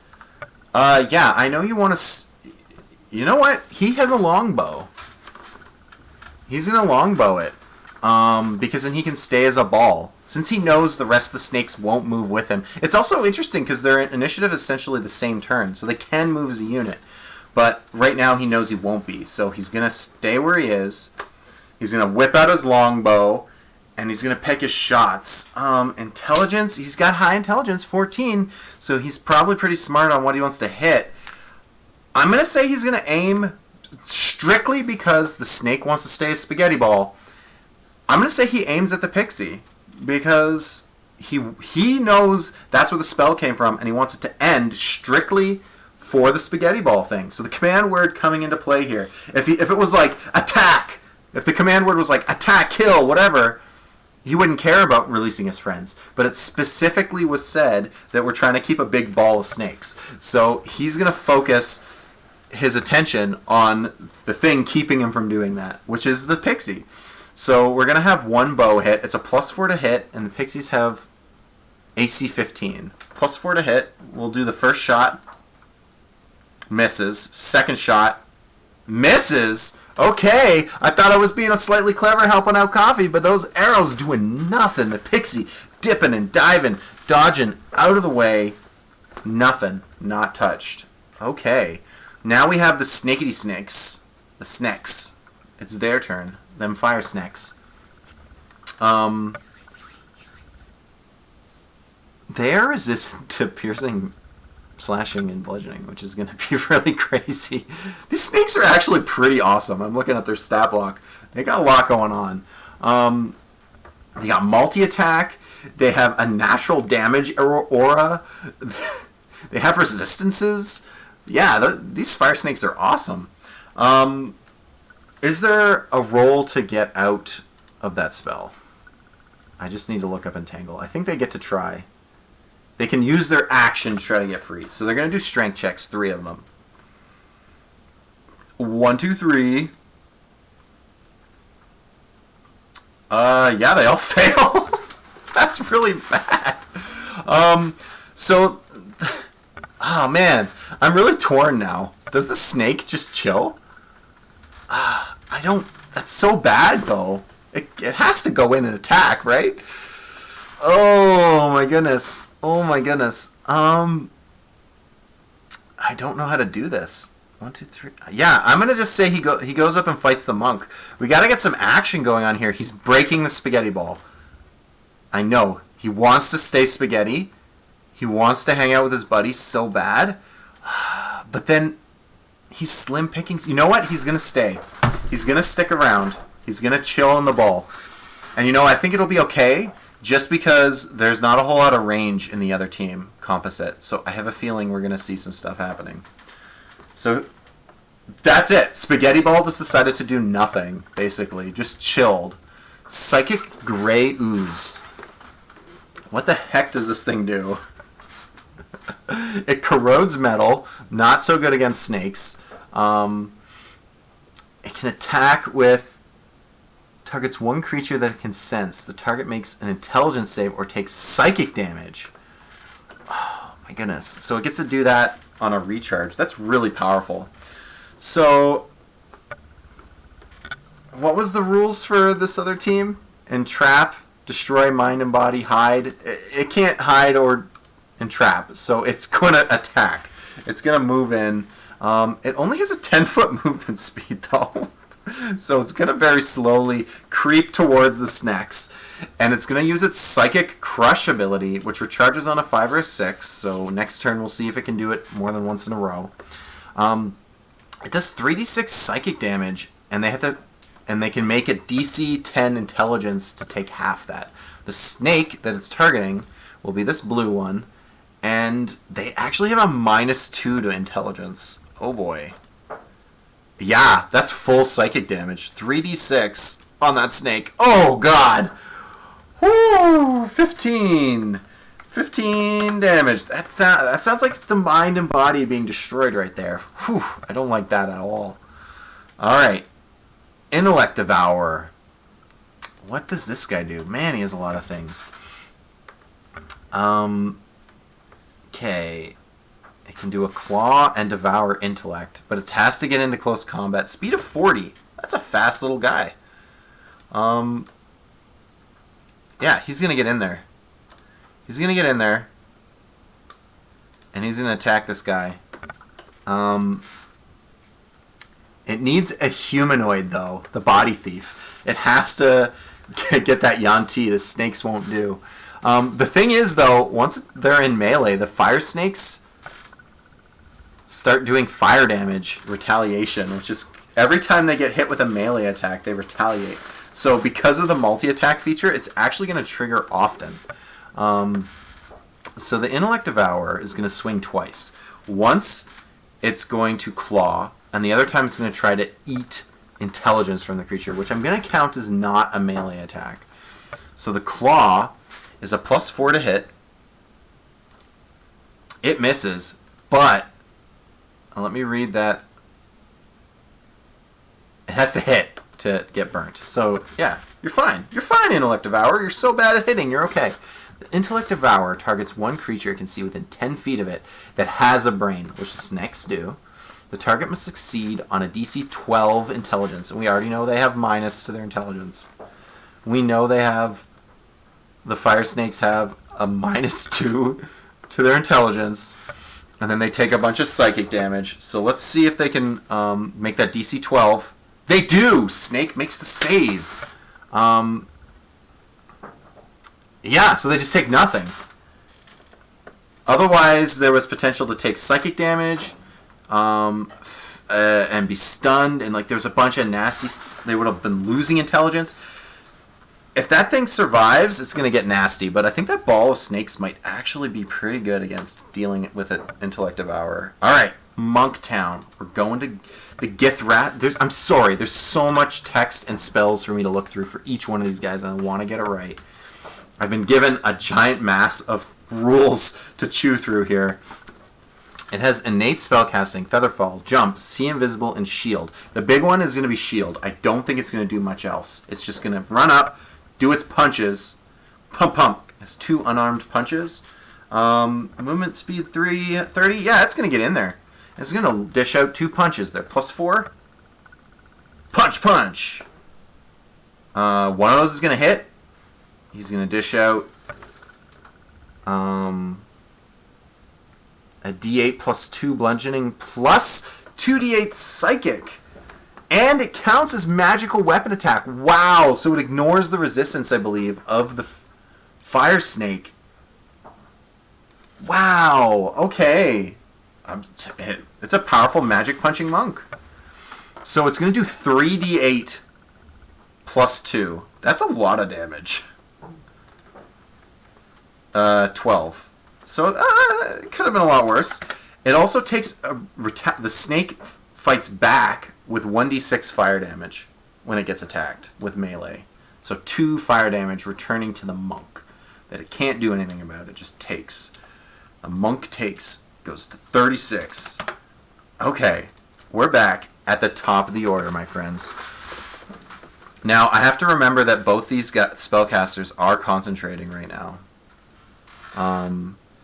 Keeping the monk to have vision is kind of a big deal, so I don't feel bad that the fairy dragon's busy. But when the monk dies, it can turn around and start casting some nasty spells.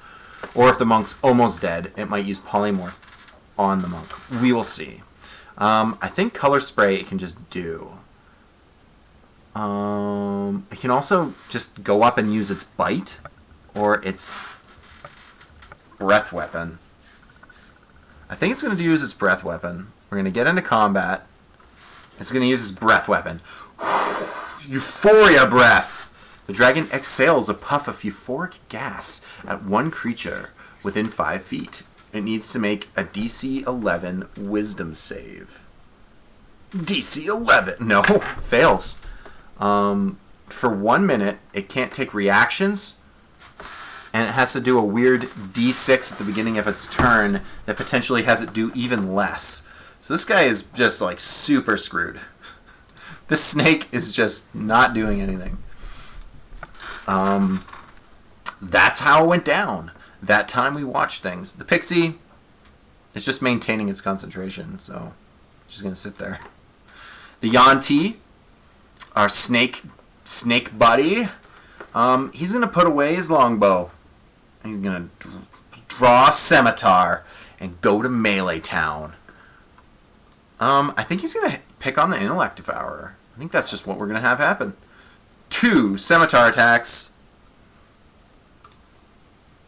I'm pretty sure one of those is a miss. Barely. Ooh, 12. Yeah, just barely missing with one of them. That's okay. 1 scimitar swings in for D6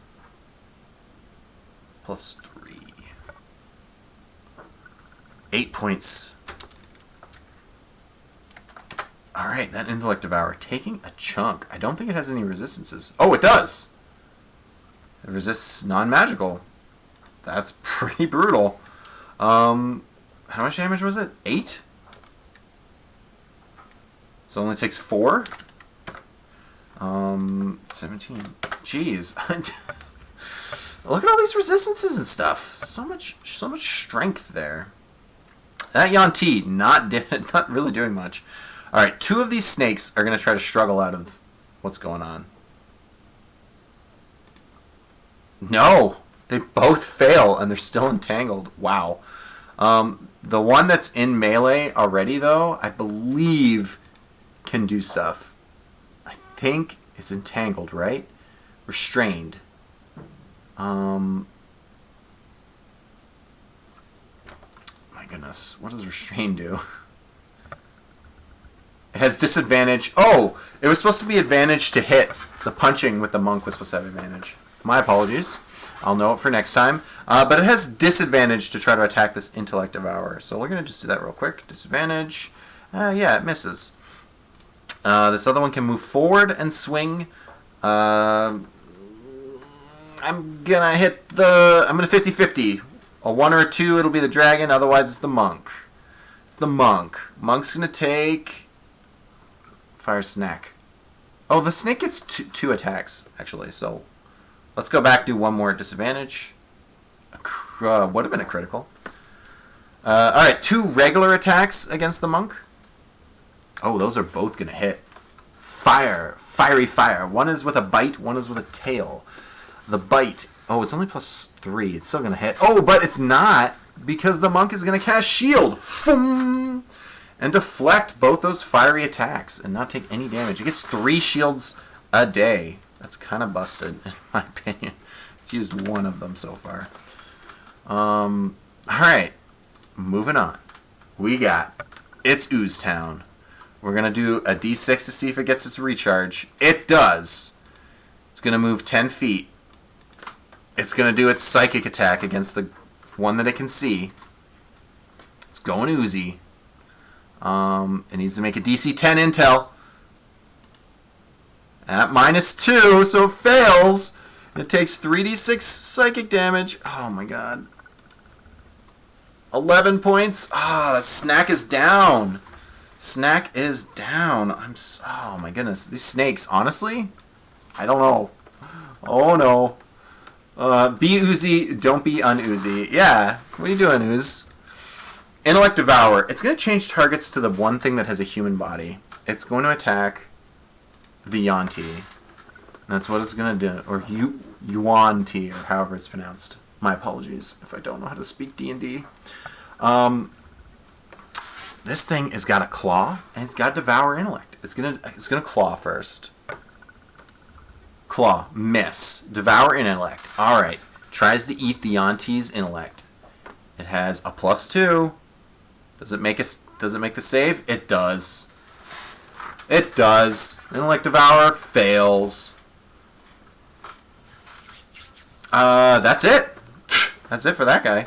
The monk, who is honestly kick ass. This monk looks stupid good.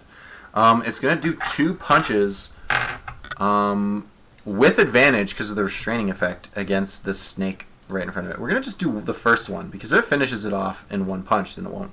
Then it's One Punch Man and it doesn't need to do it anymore. Yeah, that's gonna hit. How much damage does it do to the snake? 3d8. That's so dumb. Oh yeah, that snack is done. Foomp. But it gets a hit back for a d6 worth of fire damage. 6 points of fire damage that it can't do anything about. And then it's gonna land the second attack on the captain. Without advantage, just a straight roll. 17 plus 4, yeah, it's gonna hit. That's gonna hit. Look at this stupid... Oh man, let me look at the resistances on this guy. Yeah, nothing. He's just gonna take the 3d8 plus 2. Remind me to have someone fight these monks. These sound nasty to fight. I would not want to fight these in an actual game of D&D. Oh, technically, its AC gets its wisdom. It has AC 16. It didn't matter. Use shield. What was I rolling? Oh, the damage. The damage. Oh my god. Oh my god. These snacks are getting snacked on. Oh my. Oh, I'm trying to help you out. I'm so sorry. Alright, let's see if he gets his euphoric breath back. D6. He does. Euphoric breath. He's going to blow that breath all over. That bad breath. All over the Yuan-Ti. Actually, yeah. This is right. All over the Yuan-Ti. DC 11 Wisdom. Has a +2 though. Fails! Oh my god. Oh my god. Oh my god. Your team is crippled, my friend. Your team is just getting absolutely devastated. Okay, that's it for the fairy dragon. Pixies do nothing. Yuan-Ti, it has to do a d6 roll at the beginning of its turn. Rolled a 1. It can take no actions or bonus actions and uses all of its movement to move in a random direction. I'm going to do north, east, southwest. So southward as far as it can go. When it does that, it's going to invoke an opportunity attack again from all 3 of those opponents, which is really nasty. The Intellect Devourer gets a claw. I'm just going to roll 3d6 and then do the math after. So the claw is going to miss, the fairy dragon's going to miss, and the punch is going to connect. Oh my god. Oh my god. 6d8. 6d8. Oh my goodness. Plus 2. So, oh my god. 23 points of damage.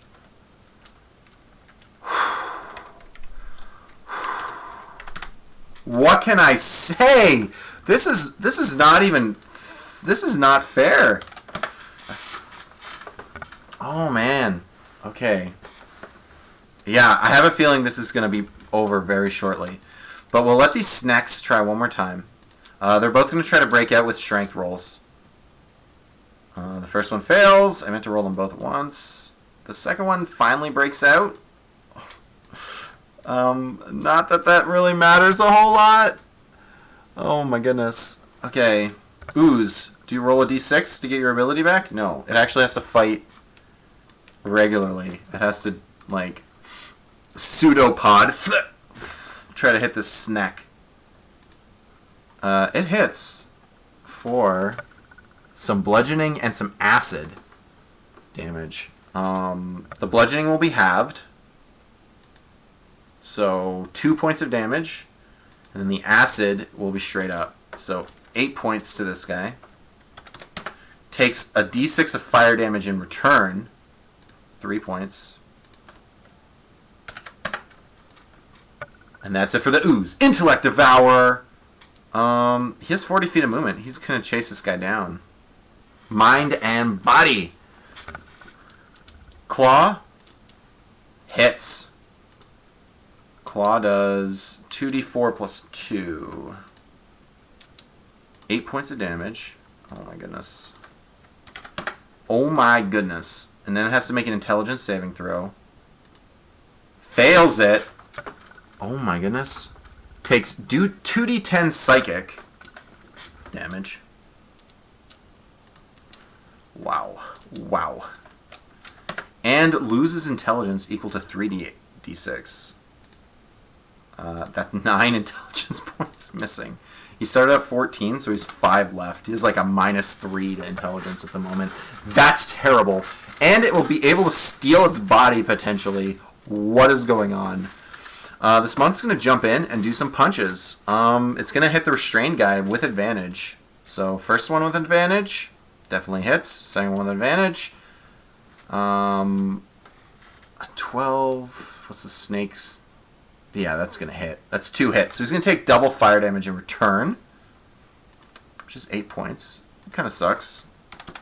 But he's going to punch the crap out of that snake. 20, yeah, dead.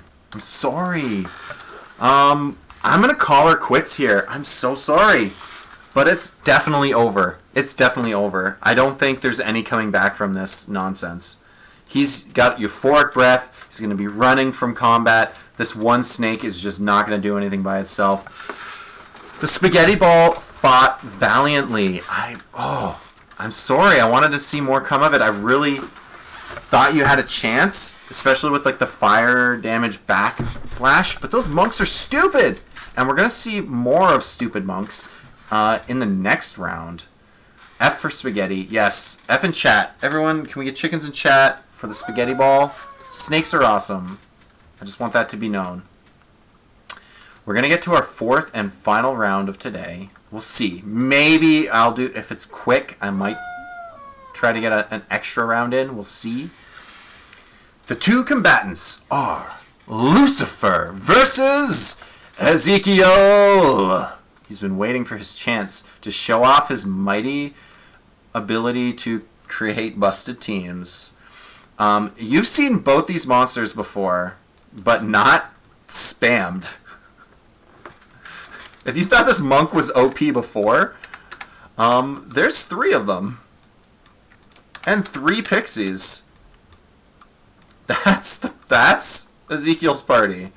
We'll see what happens. I don't know what to think of this. This is, after I saw that monk last time, it does not look too promising. For Lucifer, though, he does have some interesting stuff going on. He has a Banshee, 2 Shadows, dun dun dun dun dun dun, dun. And 4, count 'em, 4 blink doggies. Oh, they're so cute. Oops. Yeah, there's 4 blink doggies. That's the team. Yeah. Okay, so Lucifer. He made the Banshee his captain. His command words are swarm or hit and run. This is another person to use the hit and run, which I find very scary because hit and run, I don't want you to run away and cause, opportunity attacks unnecessarily, but we're going to see what happens. Swarm to me means not spreading out damage. Swarm to me means focusing down enemies. So at the bare minimum, that's a tactic I think can be powerful in this situation. We're going to see all the enemies try to focus down certain guys. And something interesting to note about this matchup specifically, teleport is the run. Teleport? Like the Banshee has a teleport? Is that what we're talking about? Does the Banshee have a run teleport thing?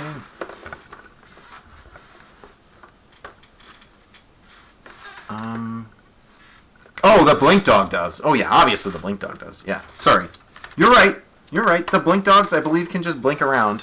So that does actually make a ton of sense. Yeah, so the Blink Dogs are going to be doing that. No doubt. They can blink around and just be, like, awesome. Blink. Blinkety blink. But something interesting here is... Oh, I should introduce Ezekiel so I can explain this a little better. Ezekiel, 3 Geth Monks, 3 Pixies. The command words are Pixies Evasive, Polymorph Monks, Giant Eagles. So what I read that to mean, and it seems kind of clear, is he wants me to polymorph all those monks into giant eagles. So the strategy here is the monks are already busted, and now they get to fight as giant eagles, and you have to defeat the eagle and then defeat the monk underneath. That's a pain in the butt. But here's why it might not work as well against a specific matchup. The shadows are going to do strength damage, and that does not care what form you're in. If an eagle loses all of its strength and dies to the shadow's effect, it won't matter that there's a monk underneath. It will just be dead. In fact, in my mind, knowing that I'm facing shadows, I don't want to be a giant eagle, because giant eagles don't have magic attack. So when you're a giant eagle, you're going to be doing half damage to shadows. But the command words say polymorph the monks into giant eagles, so that's going to be the strategy moving forward. And I think in this matchup we're going to see some interesting interaction, but it still seems really busted, so we'll see what happens. I'm just saying, don't count the shadows and banshees out just yet, but it's going to be interesting. There's going to be a lot of interesting effects in this. This is an example of a team that's got resistance to fear as well. I don't know, but the Blink Dogs can get feared. But there's so many of them, and they're the cheap guys. So do you care if they're getting insta-killed? Not really. If the other team is focusing all their attention to kill one Blink Dog, it's not that big a deal. Killing the elephant was massive. Killing a Blink Dog, not important. So I'm very excited to see that matchup happen. I think we will see that powerful combo not be as effective against a composition like this one. Anyways, that's not what we're talking about. What we're talking about is this current fight, and I will set the stage for you guys. This is going to be an interesting fight. What I'm going to do, I'm going to see if I can get this to work. I don't know how good of a job I'll do, but I'm going to try. What I'm going to do is they're going to fight at a cliffside. Okay? So one side, it's daytime, all right? Morning, clear skies, daylight, which is, by the way, terrible for shadows and banshees. They both would prefer to fight not in immediate sunlight. But it's like a crag. It's like a cliff that they're fighting underneath. So 50% of the battlefield is going to be shadowed. Is going to be covered in the top half here will be dark. And the bottom half will be sunlight. And we'll see how that plays into the combat here. And then they're going to fight lengthwise. So sometimes they'll be in shadow and sometimes they won't. And we'll see how that plays out. Because if they're in daylight, it's really bad for the undead team, which is, I believe, maybe why he was curious what the arena was going to look like. Because if it was just fighting in the daytime, open day, yeah, they get wrecked. They get absolutely destroyed. It doesn't even make sense that you would fight shadows in the middle of an open field at daytime. It doesn't make any sense. So that clearly cannot be the situation that they're interacting with each other. I have a feeling, though, we're going to see some polymorphed eagles going to town. And this is, I bet you, I do something that Ezekiel thinks is dumb, and I will not hear the end of it. He will let me know that I screwed something up. The interesting thing about this one is I already had Monk and Pixie stat blocks lined up, so it's not so bad. Okay, this is going to take a second for me to fill in all the HPs. One moment. These guys have 36, 36, 36. And in this corner, we have... Maybe I should do some of my Duke Nukem while we're waiting. Damn, I'm looking good. I'm going to rip your pixie off and shove it down your neck. Oh yeah, I don't give pixies hit points. They have one. They have one stinking hit point. They get hit, they're dead. That's the rule of a pixie. Shadows only got 16 hit points. The other cool thing about this is that you guys accidentally are learning a ton of meta knowledge about monsters. So, if you're looking to get good at D&D in kind of a cheap way, I don't like to do it.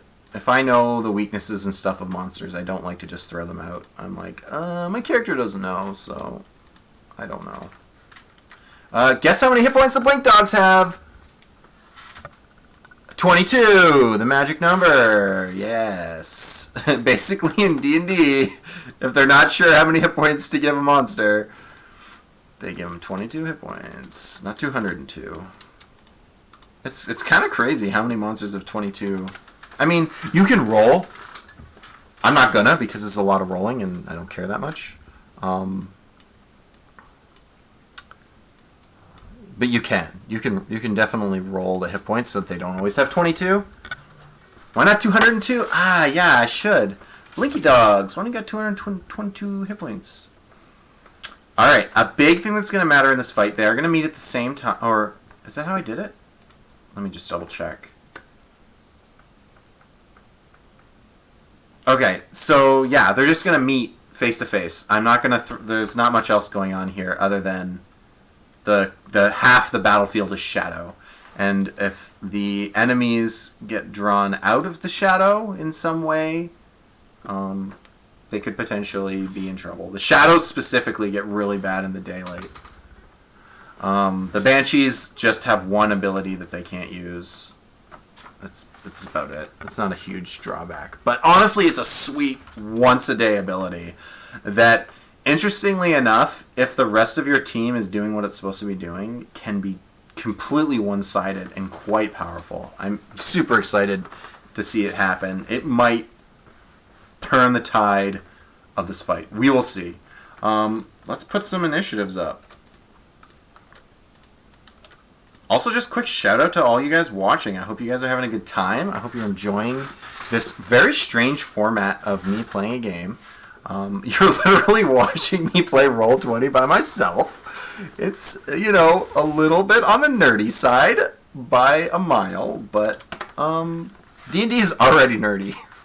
watching a man play D&D by himself, watching a grown man D&D by himself. I mean, you guys have dogs in the fight. Is that the saying? So I mean, like literal dogs in the fight.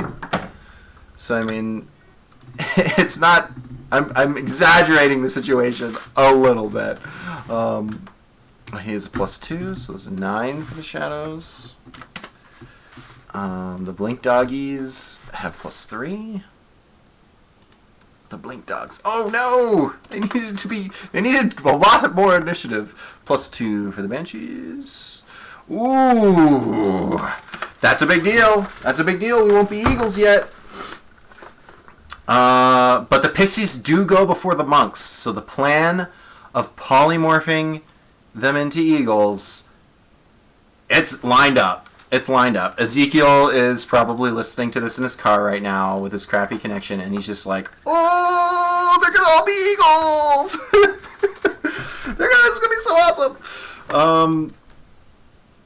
Yeah, because eagles are challenge rating 2, and the monks are challenge rating 2, so you can polymorph to the same challenge rating, a beast, and the eagles count. So yeah, he's gonna make them into three of them. Okay. So, the battlefield starts. These 3 monks come wandering into this half-shadow. They hear the sound of the blink dogs, and they just, for some reason, they really want to kill some blink dogs today. And they're down, ready to get into it. The blink dogs are very interesting because they will be able to hunt down pixies due to their ability to blink and move vast distances very quickly. So, the thing is, the tactic, to me, said to swarm though, but it also said hit and run, so it's very interesting. They're going to want to pile on, but I think every time that their teleport is available, they're going to use it and hit different targets because it's hit and run tactics, right? So I do think we have a real chance here for those pixies to get picked off. We'll see what happens. The first thing that's going to happen is this Banshee is going to get her turn. Flying of 40 feet. And let me see. What is her... All other creatures within 30 feet of her. Yeah, she just wants to do that. We're just going to start up with this whale. 40 feet. Does she have melee attacks? Yeah, she does. Boom. Gets in there. I don't know if I did that. This... 30 feet. Yeah, frick! She used to wail on the whole party. That's crazy. The fact she got initiative, it's 30 feet. Yeah. Like, these guys are immune because they're undead, but the blink dogs aren't. But they're too far away. 30 feet. She gets a once a day in the darkness wail. The Banshee releases a mournful wail, provided that she isn't in direct sunlight. This wail has no effect on constructs and undead. All other creatures within 30 feet, which would be her own teammates, that can hear her, must make a DC 13 Constitution. On a fail... Oh my god! This fight is over! I'm so sorry! I didn't realize... Oh my god, it all came down to initiative! Holy crap. Because even if you make the save, you take 3d6 psychic damage. Which means all 3 pixies are dead! Immediately dead, even if they make the save. If they fail to save, insta-death. If they make the save, 3d6 psychic damage. Wow, I'm sorry, this fight might already be over. Banshee OP! Holy shit! Oh my god, I'm so sorry. Man, Ezekiel's going to be pissed at me. He's going to be so mad that I allowed this to happen. But that's what it says. That's what it says. The whale says that it hits everything 30 feet. She happened to roll high initiative. I didn't do that on purpose. You guys watched it happen. I mean, to be fair, it's a challenge rating 4 monster. It is one of the strongest. It is the highest CR you could take into this fight.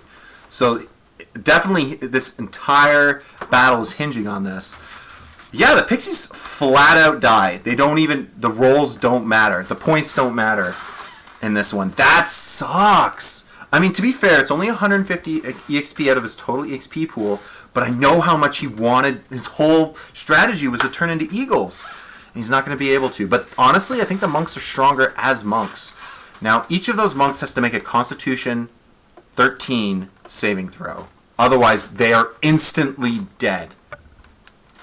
Now, they have a +1 to their con. I'm going to roll all 3 of them, and it's going to go top to bottom. So the first roll will be the top one, middle, bottom. DC 12, and they have a +1. Wow! That killed all but 1 monk! Oh my god! The whale finishes the entire battle almost immediately. Jeez! Oh my god. That's insane. That's insane. I don't know if he can come back from this. I honestly don't know. We're gonna try. I believe he had initiative like 11. He's gonna try. He's gonna try, but I think that ended it. I feel so bad. That is really powerful. Keep in mind for the Banshee to be able to wail, it does not affect undead or constructs, so there's potential for some weird matchups where it won't actually do very much. But in this situation, wow. Wow. That was pretty stupid. Okay. The monk is gonna try to avenge his entire party getting wiped out. What? Jeez. Okay, let's see what happens. He gets to give 2 whole unarmed punchies. They're +4. +4. Even with their high AC and shield. Oh my god. Yeah, Will-O-Wisps are undead, and we already know that they were pretty good. It will be full damage. I don't believe it has psychic resistance either. Yeah, so it's full damage. Both those hits, full damage to the Banshee. And it's 6d8 plus 4. 68 plus 4 damage. That's a ton of damage. That's why 3 monks is stupid. But he doesn't have 3 monks anymore. Oh my god. So it's 18 plus 9, which is 27 plus... what did I say it was? 2 apiece? Or 3 apiece? 2 apiece. So, sorry, 31 points of damage to that Banshee. But does that matter? Does that matter? I don't think it does. I honestly don't think it matters. Wow. I mean, I'm going to try to line up some extra fights for you guys because I still have some time left, but let's go. 40 feet of movement. These things are quick. Shadows can freaking book. One of them's not going to get in, though.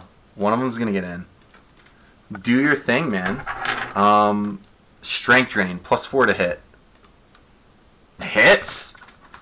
2d6 necrotic damage, which I don't think the monk has any... No. 2d6 necrotic, +2, 10 damage, 26. Let's just see how good this monk can do. And at d4 strength drain, 3 strength missing from this this guy. So he only has 9 strength points remaining. Okay, blink dugs. What do they do? They got 40 feet of movement and they can blink. Yeah, they're all on him. I'm not even going to move them over there. We all know that he's surrounded. They're going to swarm. Swarm with the blink dogs. And they all get a bite. The bites are weak, but they all get one. So 4 bites. Wow. With a +3 to hit, you need a 16. He's going to shield. Shield! None of those attacks are going to hit. Actually, let me look back at the shadow. What did the shadow roll to hit? Too much, actually.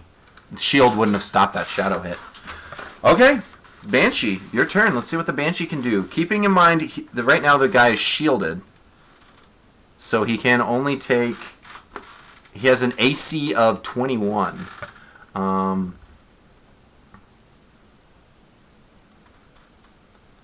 frightened target can repeat the same...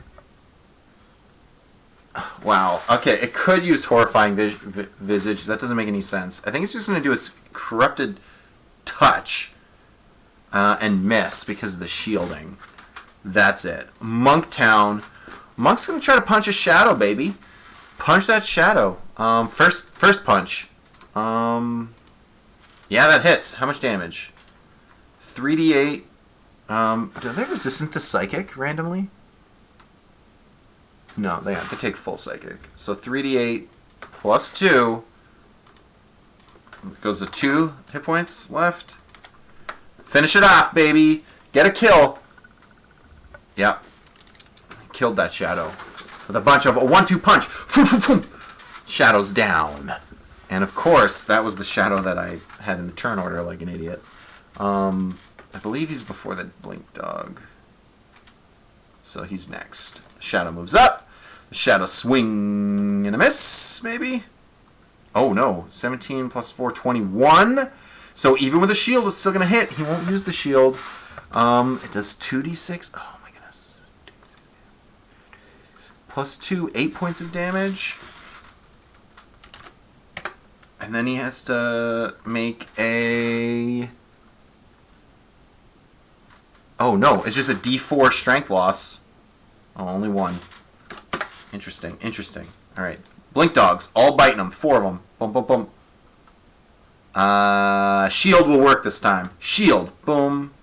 He's safe. He's safe. He's got 1 shield left. Alright, Banshee. Go to town. Do your attack. Miss. Shield's too good. Monk. Slap that Banshee. Poof, poof, poof, poof, poof. Yeah, he's going to punch the Banshee. He's going to try to kill the big old Banshee. 2d8. He's going to hit on 1. 3d8 plus 2. 11 points of damage. That Banshee's looking bad. Shadow, what do you got? Miss. Doggies, what do you got? He can take 2 bites. I think he's going to take the 2 bites. He's going to use his last shield. Let's just get it out of the way. Banshee. Banshee might get through. Plus 4. Yes, it does. It does 3d6 necrotic. Not that it really matters at this point. Yeah, that's too much. He's down to 4 hit points. Alright, let's see if we can get some last-ditch punching in before he drops. Critical hit! Yeah, that Banshee's toast. That is 9d8 plus 4.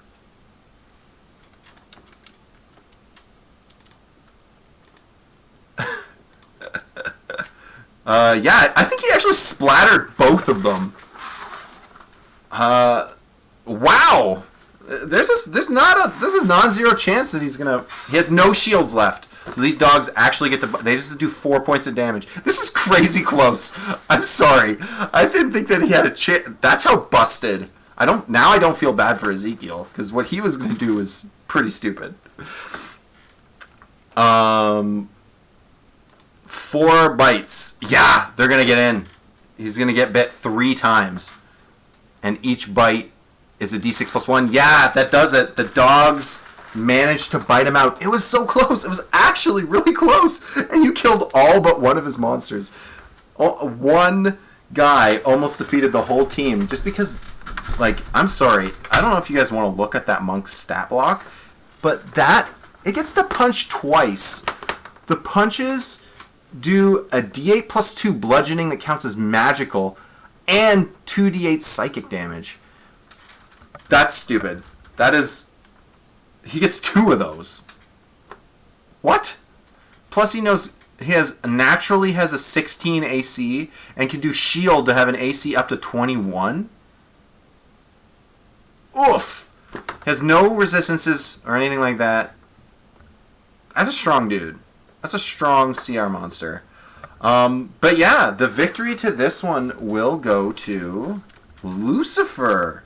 I actually want to remember who all won. So the 4 victories went to... 3 of them were a little one-sided.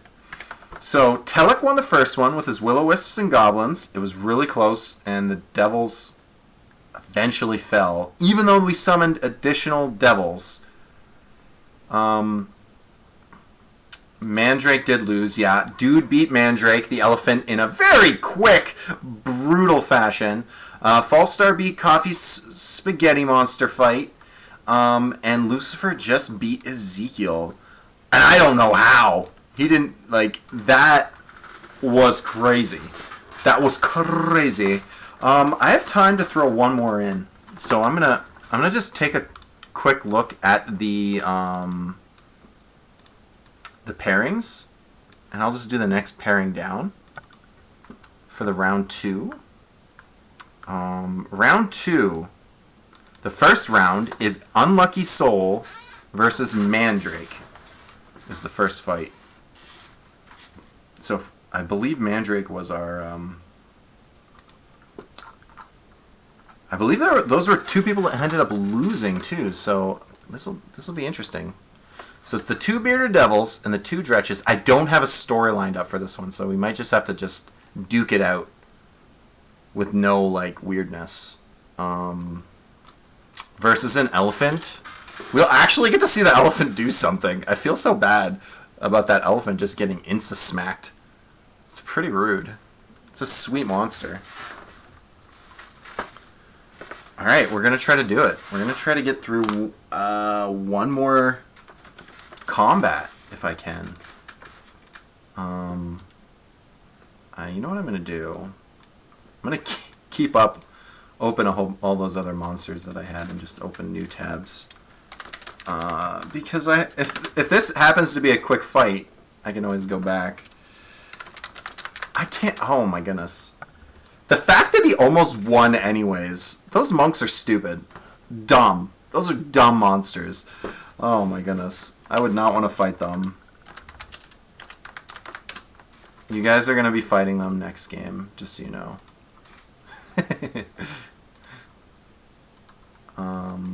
I'm putting them in the Halloween the Halloween one shot. There will be a bunch of monks to whip your butt. Did I accidentally close the... I need this turn order thing back. Okay, so if I remember this one, it was Suicide Charge versus Stomp and Flyby. A stomp is stomp.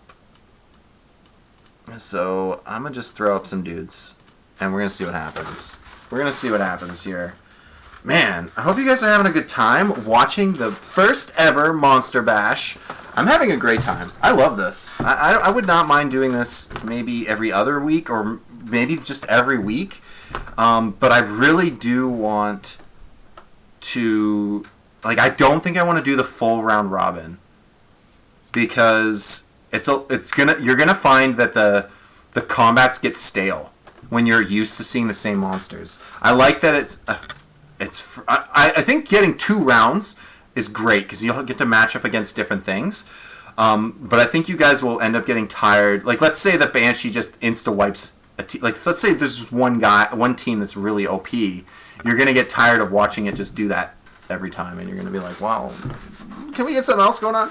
So, I think I'm gonna just do 2 rounds of round robin probably, then cut to a final single elimination or something like that. Or maybe I'll just do double elimination, which means this round a bunch of people will get knocked out. I don't know. We'll see what happens after the second round. Maybe I'll do it next week. But I'm really excited to give you guys a new point total and see what else you guys can you know, brew up, and we'll see what will happen. See what will happen with that. So this is kind of the same formation that I gave them last time, so I'm going to stick with that. I think it seems fair to do the same stuff. Hey, feel free to, I mean, I hate to do this, but feel free to drop me a follow, guys. I mean, it's free. It makes me feel good. It pops up on the screen, I think. And then your name will be at the top where it says Proton right now. It'll say your name for a little bit.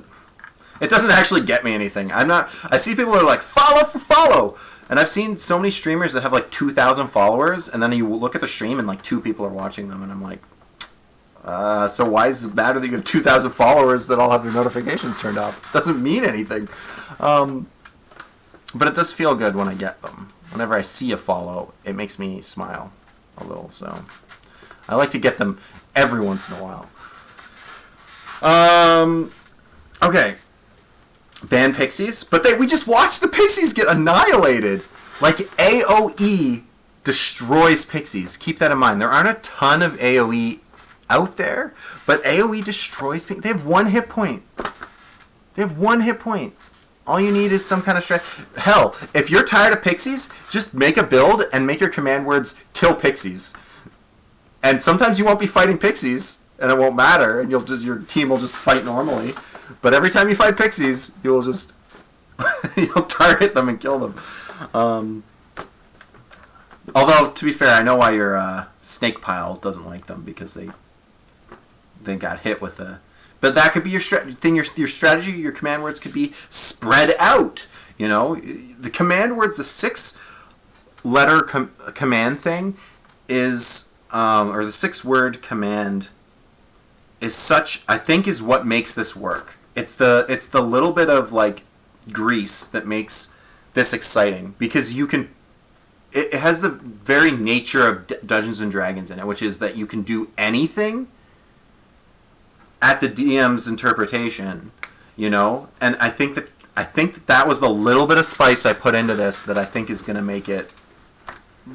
You will want to keep doing, because you could just say I'm going to just do the same team, but I'm going to tweak that command word set, you know, and then you'll still have you could potentially have the same 2 sets of monster groups, but with different command words being interpreted differently into completely different strategies, spreading out, balling up, using ranged. Like goblins is a great one, because goblins can come in 2 varieties, ranged or melee, and you can kind of dictate that with your command words. Spellcasting, same thing.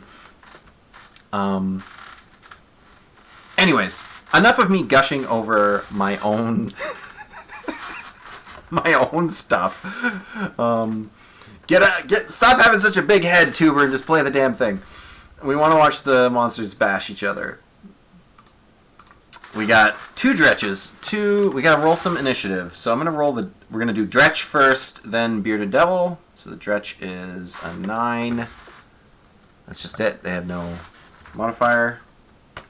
The bearded devils have a +2, so they will have a 15. The elephant, which I'm really excited. We're going to do elephant as the first roll. So a 6 plus... No, -1. 5. Elephants are slow.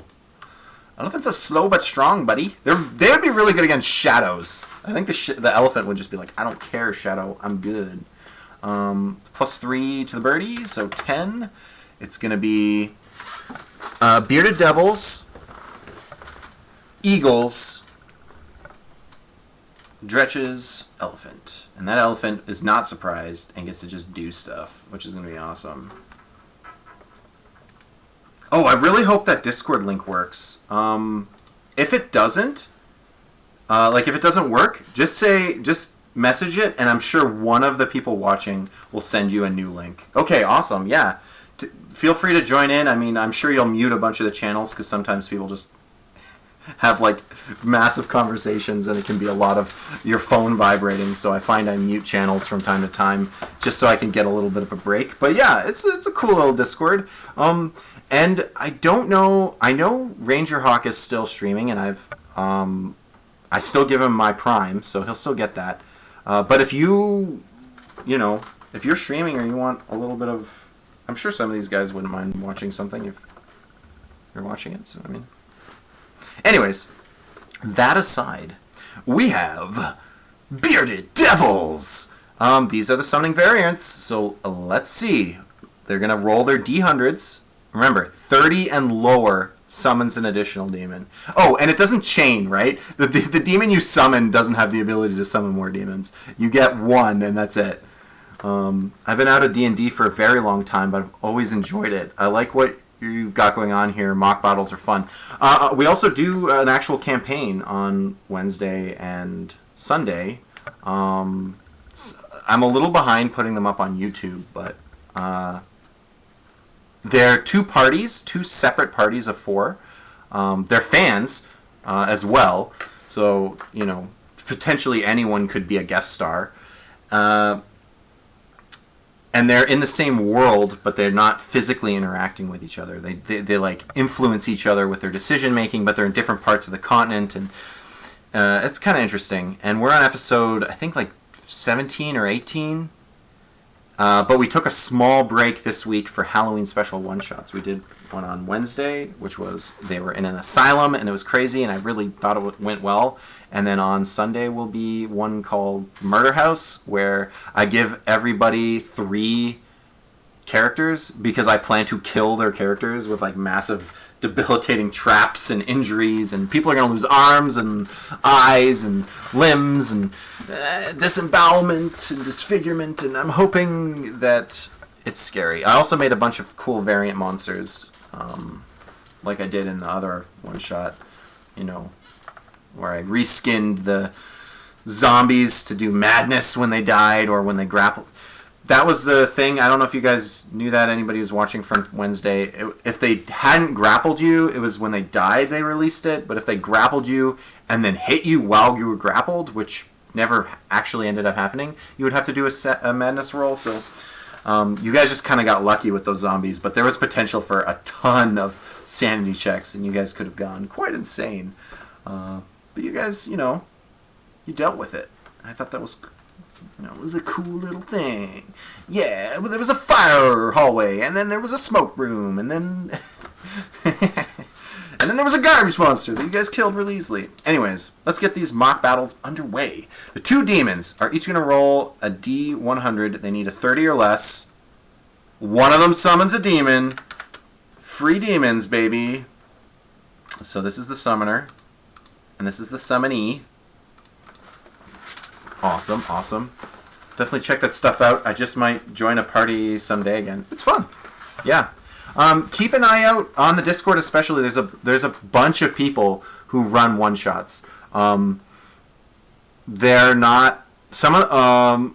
most of them don't even stream it. So, like, it's just playing for free, basically. And you can just join. You can just be like, hey, I'd love to play in this one shot or that one shot, and they'll be playing at different times of the week or whatever. So if you can just make a game, you can just drop in, play a game with some random people you don't have to ever see again, or you can just listen in or whatever. Like there's lots of cool stuff going on if you're interested in just dipping a toe into D&D.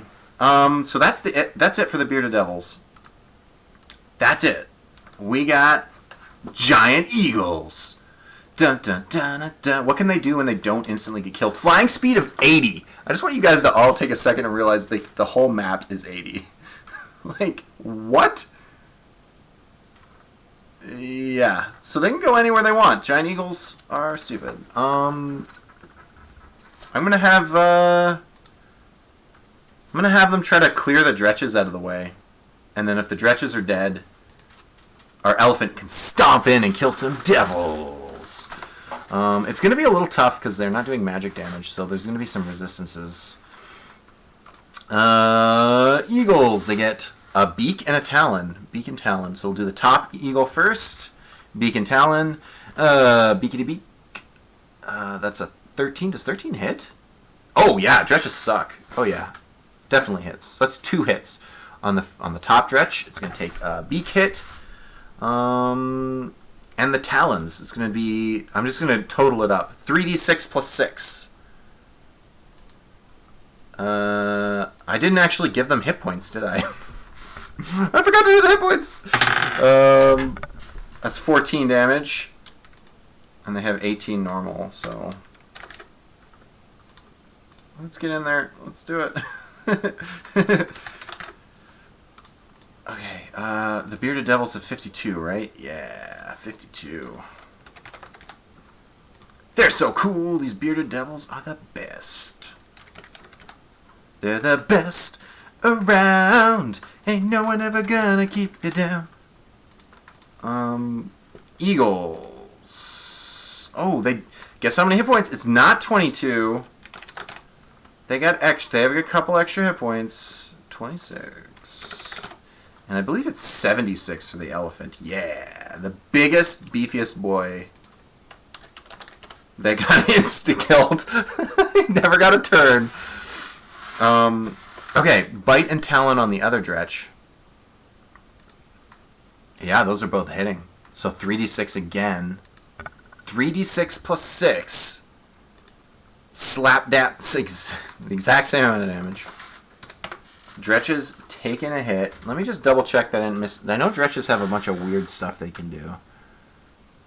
Okay. So the Dretches have their turn. They can do a Fetid Cloud once a day, which I didn't do last time because I don't know. It just didn't make sense for that one weird one that was off in the corner to do it. So we're going to think about it this time. What they do is they spread out their gross, stinky gas. It lasts for 1 minute. Any creature that starts its turn in the area must succeed Constitution or be poisoned. Let me just double check if the demons are immune to poison. I'm pretty sure they are. Yeah. So we can do this freely. They can't hurt themselves. So they're going to put a 10-foot radius stink bomb, if you will, on each of them. So that's one Dretch. And that's the other Dretch. Well, technically it's one higher, but whatever. It doesn't... whatever. I'll do it right. Do it right, dang it! Do it right. Do it right. Okay, and those stay there. They've you know... Now there's just a poison gas cloud there. So every time an enemy starts its turn there, it has to do a save or get poisoned. And the wording is a little weird because it doesn't really affect multi-attack. I'm going to say one of its attacks, it can only attack once a turn then. It'll lose half its multi-attack. The rules say you can't do an action and a bonus action. You can only choose one. I'm going to reword that for monsters and say the multi-attack will be... Yeah, basically, the Dretches, they dretched their pants, is what they did. They gave it a good old stinker. Ah, thanks for the sub, Emberk, for the resub. 5-month streak. Damn, it makes me realize I've been doing this for way too long. But not long enough. Let's keep it up. It's fun. We're all having a great time. I'm glad to bring entertainment and fun to people in these, 2020 times. So they've done the Fetid Cloud, so their turns are done. It's time for that elephant to give the old stompy. Stompity stomp. Trampling charge. It has a 40-foot movement, and if it moved at least 20 feet before it did its gore, it can follow up with a stomp. So the elephant is actually crazy. And I think this is why he said hit and run in his tactics, is because you have to move 20 feet to get the bonuses from the elephant. So I think he wanted him to like do weird circle arounds if he could to get that charge. And I think that's what he's going to end up doing. So strangely enough, he can go 1, 2, 3, 4. He can go here. And smack that devil. Smack that soldier boy up in this house. Trample in. Ba-dump, ba-dump, ba-dump. Gore attack. +8 to hit. Yeah, that's going to connect. It's going to do 3d8 plus 6, but it'll be halved. So, +6. A 17 halved. 16, 8. damage. So 44. I can math. And then they have to make a strength 12 saving throw or be knocked prone. They have +3 to their strength. Let's see what happens. Fail! Fail! Gets knocked prone. This is what Mandrake wants. Like, this is what he was planning, and it's happening. It's happening right now, guys. Knocked prone. I'm gonna use this little. I'm gonna say that's knocked prone. Why not? It's actually supposed to be for when they're dead, but I just leave them at 0 HP. It doesn't matter. He gets to follow up with the Gore attack now, which is pretty darn sweet. Or sorry, with the Stomp attack. Now, the Stomp attack has a +8 to hit, but because they're prone, it will now have advantage. So with advantage, yeah, with a +8, yeah, that's a 20 to hit. Yeah, that's gonna hit. 3d10 +6 damage. 3d10 +6, not 3d6 +10. 3d10 +6, so 17 damage again. So another, sadly, because of the resistances, it's only going to be 8 points of damage. But that was over 30 points of damage that elephant did in one turn. That elephant's just going to do some crazy damage. Boom, boom, boom. Trample, charge, gore, stomp. The only drawback is now that it's in the stink bomb, it can't do it. It's going to start its turn there and smell the stank. It's going to ruin everything. Alright, Bearded Devils. The one that is knocked prone is going to clamber back to his feet and try to fight that elephant right in front of him. We're going to have Suicide Charge. Yeah, they're not thinking. They're going right to the enemy that's in front of them. One on an eagle. One on an eagle. One on an elephant. Alright, we're going to do the eagles first. Beard, glaive. And then top to bottom. So, what do eagles got for AC? 13? So I think that's one hit. They each got hit once? Or sorry. Beard, glaive. So the bottom one got hit twice and the top one got missed twice. I have to go with the way I said it. So this is going to be interesting. They can actually like poison and do other weird stuff. So I have a feeling that eagle might just be dead. So we're going to see the beard do its thing. It does a d8 + 2. That's 9 points of damage. Then it has to make a DC 12 Constitution or be poisoned. Well, it's probably already poisoned, but a DC 12. What's its Constitution? The +1. Ah, it's poisoned. While poisoned, it can't regain hit points, and it has the poisoned status effect, which means it has disadvantages on its attack rolls and ability checks. Oh boy, it's gonna be tough. The glaive does a d10 + 3, so 10 more points, put him to 7. Another Constitution save makes it, so we won't worry about that. It's actually terrible. The glaive, if you fail a Constitution save, it does a poison. No, sorry. It wounds the monster infernally that lets them take damage every turn, and when you do follow-up glaive hits, it does even more. It does, you do like extra d10s of damage. It gets really nasty. The target receives magical healing. Occur in space within X is an ally and can't summon other devils. It remains for 1 minute. Sorry, I'm just reading all this stuff. I just want to make sure I didn't miss any crazy stuff.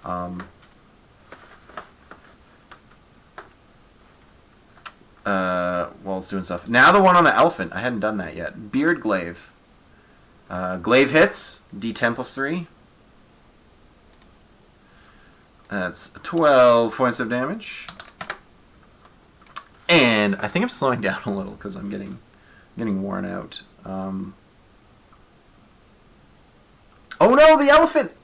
The elephant! Constitution save. It has a good con, but not that good. Okay, so the Bearded Devil does inflict an infernal wound on the creature. It takes a D10 at the start of every one of its turns. And every subsequent, each time the devil hits the wounded target with this attack. So now I don't have to do the Constitution saving throws anymore. Every time a glaive connects with this guy, that wound is going to deepen and deepen and deepen, stacking D10s at the beginning of its turn. That elephant's like just doomed to die now. And now they're all in the middle of the stupid stank. Oh man, I'm so sorry for the elephant team. I feel really bad. They finally got to do some goring, and these devils are just going to do some nastiness. Any creature that starts its turn must succeed on a DC 11 Constitution or be poisoned. Okay, both the eagles, top to bottom. I meant to do 2 rolls. It's okay, the top missed, the bottom missed. I don't know why that one went only to GM. That was weird. And the elephant makes it, luckily. Okay. So, this guy's poisoned. This guy's poisoned, which means they only get to attack 1 time. And... oh, it's so bad. It's so bad. I'm sorry. I'm just thinking about how bad it is. They only get to attack 1 time and they have disadvantage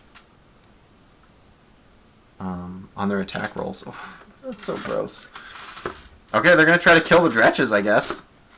They're both going to do their beak attack. Top beak and bottom beak. They're both hits. They both... oh, but they have disadvantage. Sorry. The top one hits.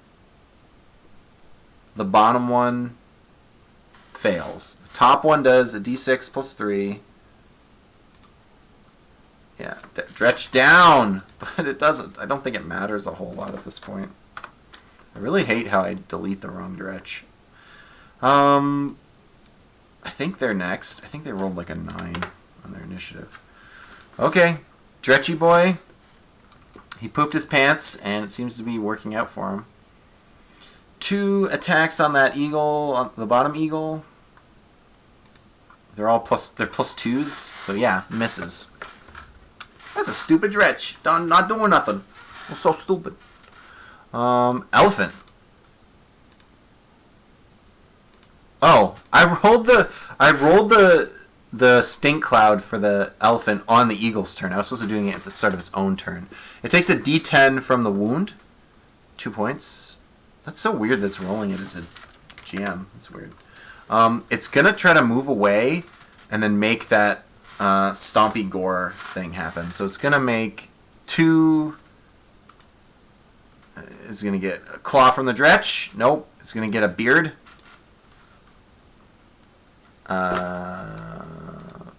It's going to get hit by that. Yeah.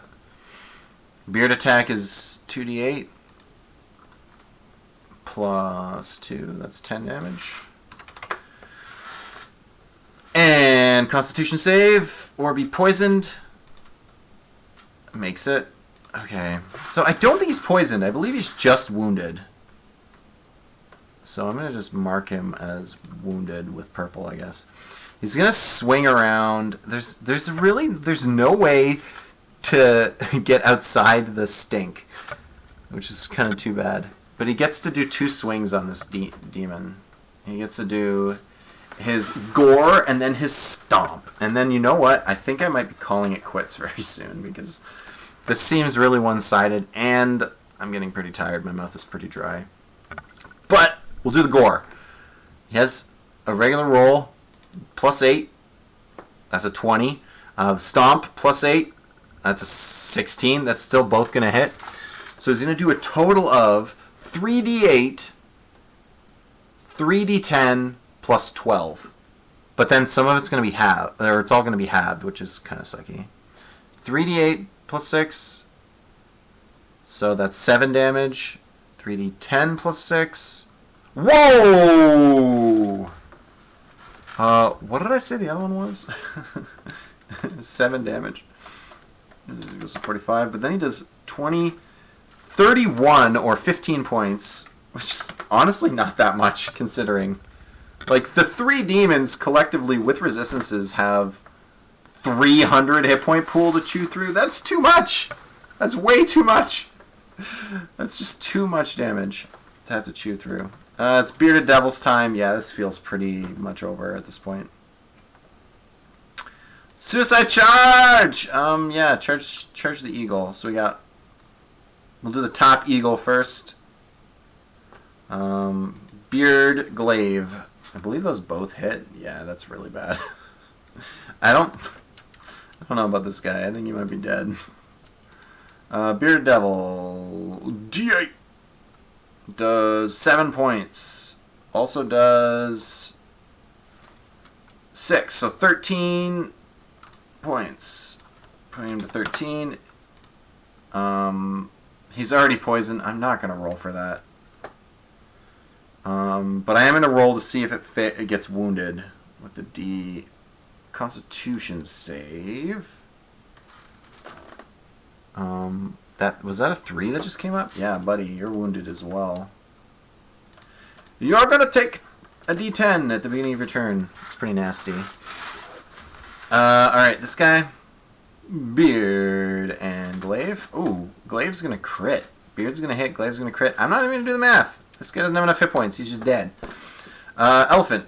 Beard, Glaive. Big misses. Nothing. Okay. Eagle. Let's see. To see if you're... Oh, you're not affected by the poison right now. That's really good. That's good. By the stank. But you take a D10. Takes 5 points. 8. Chickens in chat. Yeah, geez. There's not a whole lot left here. That eagle's going to attack. It's going to attack. It has 2 attacks. A beak and a claw. I believe it missed with the bottom one. 14? No, they both hit. Both hit. Beak and a claw. So we'll do the beak. Plus 3. So that's 3 points of damage. Man. That's so much demon meat to chew through. It's too much. 2d6 for the talons. Plus 3. That's only 4 points of damage. Oh my god. Oh my god, it's too many hit points to chew through. It's never gonna die. It's just never gonna die. The stanker. He's gonna go stank that elephant. Attack. I believe the elephant has a decent armor class. Yeah, that hits. The Dretch is gonna slash for 2d4. 8 points. Ouch. 4. Elephant turn takes a d10. That's 1 point. I guess it wants to do the I don't think it wants to do the charging thing. I don't think it wants to take those hits, so I'm just going to have it swing at this Dretch and try to kill it. Can it just finish a dude off? Can it just kill a guy? Plus 8? Yeah, that's still going to hit. Elephant, how much you do? 3d8 and change. Huh, got him. Got him. It's beard time. Whoops. Oh, this guy. You get in there. Beard him. Alright, against the eagle? Yeah, the eagle's dead. Critical hit? Yeah, the eagle's dead. Alright, 2 beards, 2 glaives against our poor elephant. Beard, beard, glaive, glaive. I think it's plus 5. Yeah, so it's one glaive, 1 beard hits, which means he's gonna take. He has 2 infernal wounds now, which is pretty bad. He's gonna take that. We'll just do the damage. Damage. 7 points. 1, 2, 3, 36. And the glaive does a d10. Oh, max damage. 13. And at the start of his turn, it takes 2d10 from the wounds. Yeah, I can't see. There's no point in me finishing this. I'm so sorry that elephant's dead. I'm so sorry. The elephant died. I'm sorry. I'm sorry. I gotta write this down somewhere, though. We did round 5. It was Mandrake versus... who's the Devils? Unlucky. Unlucky taking the win on that one.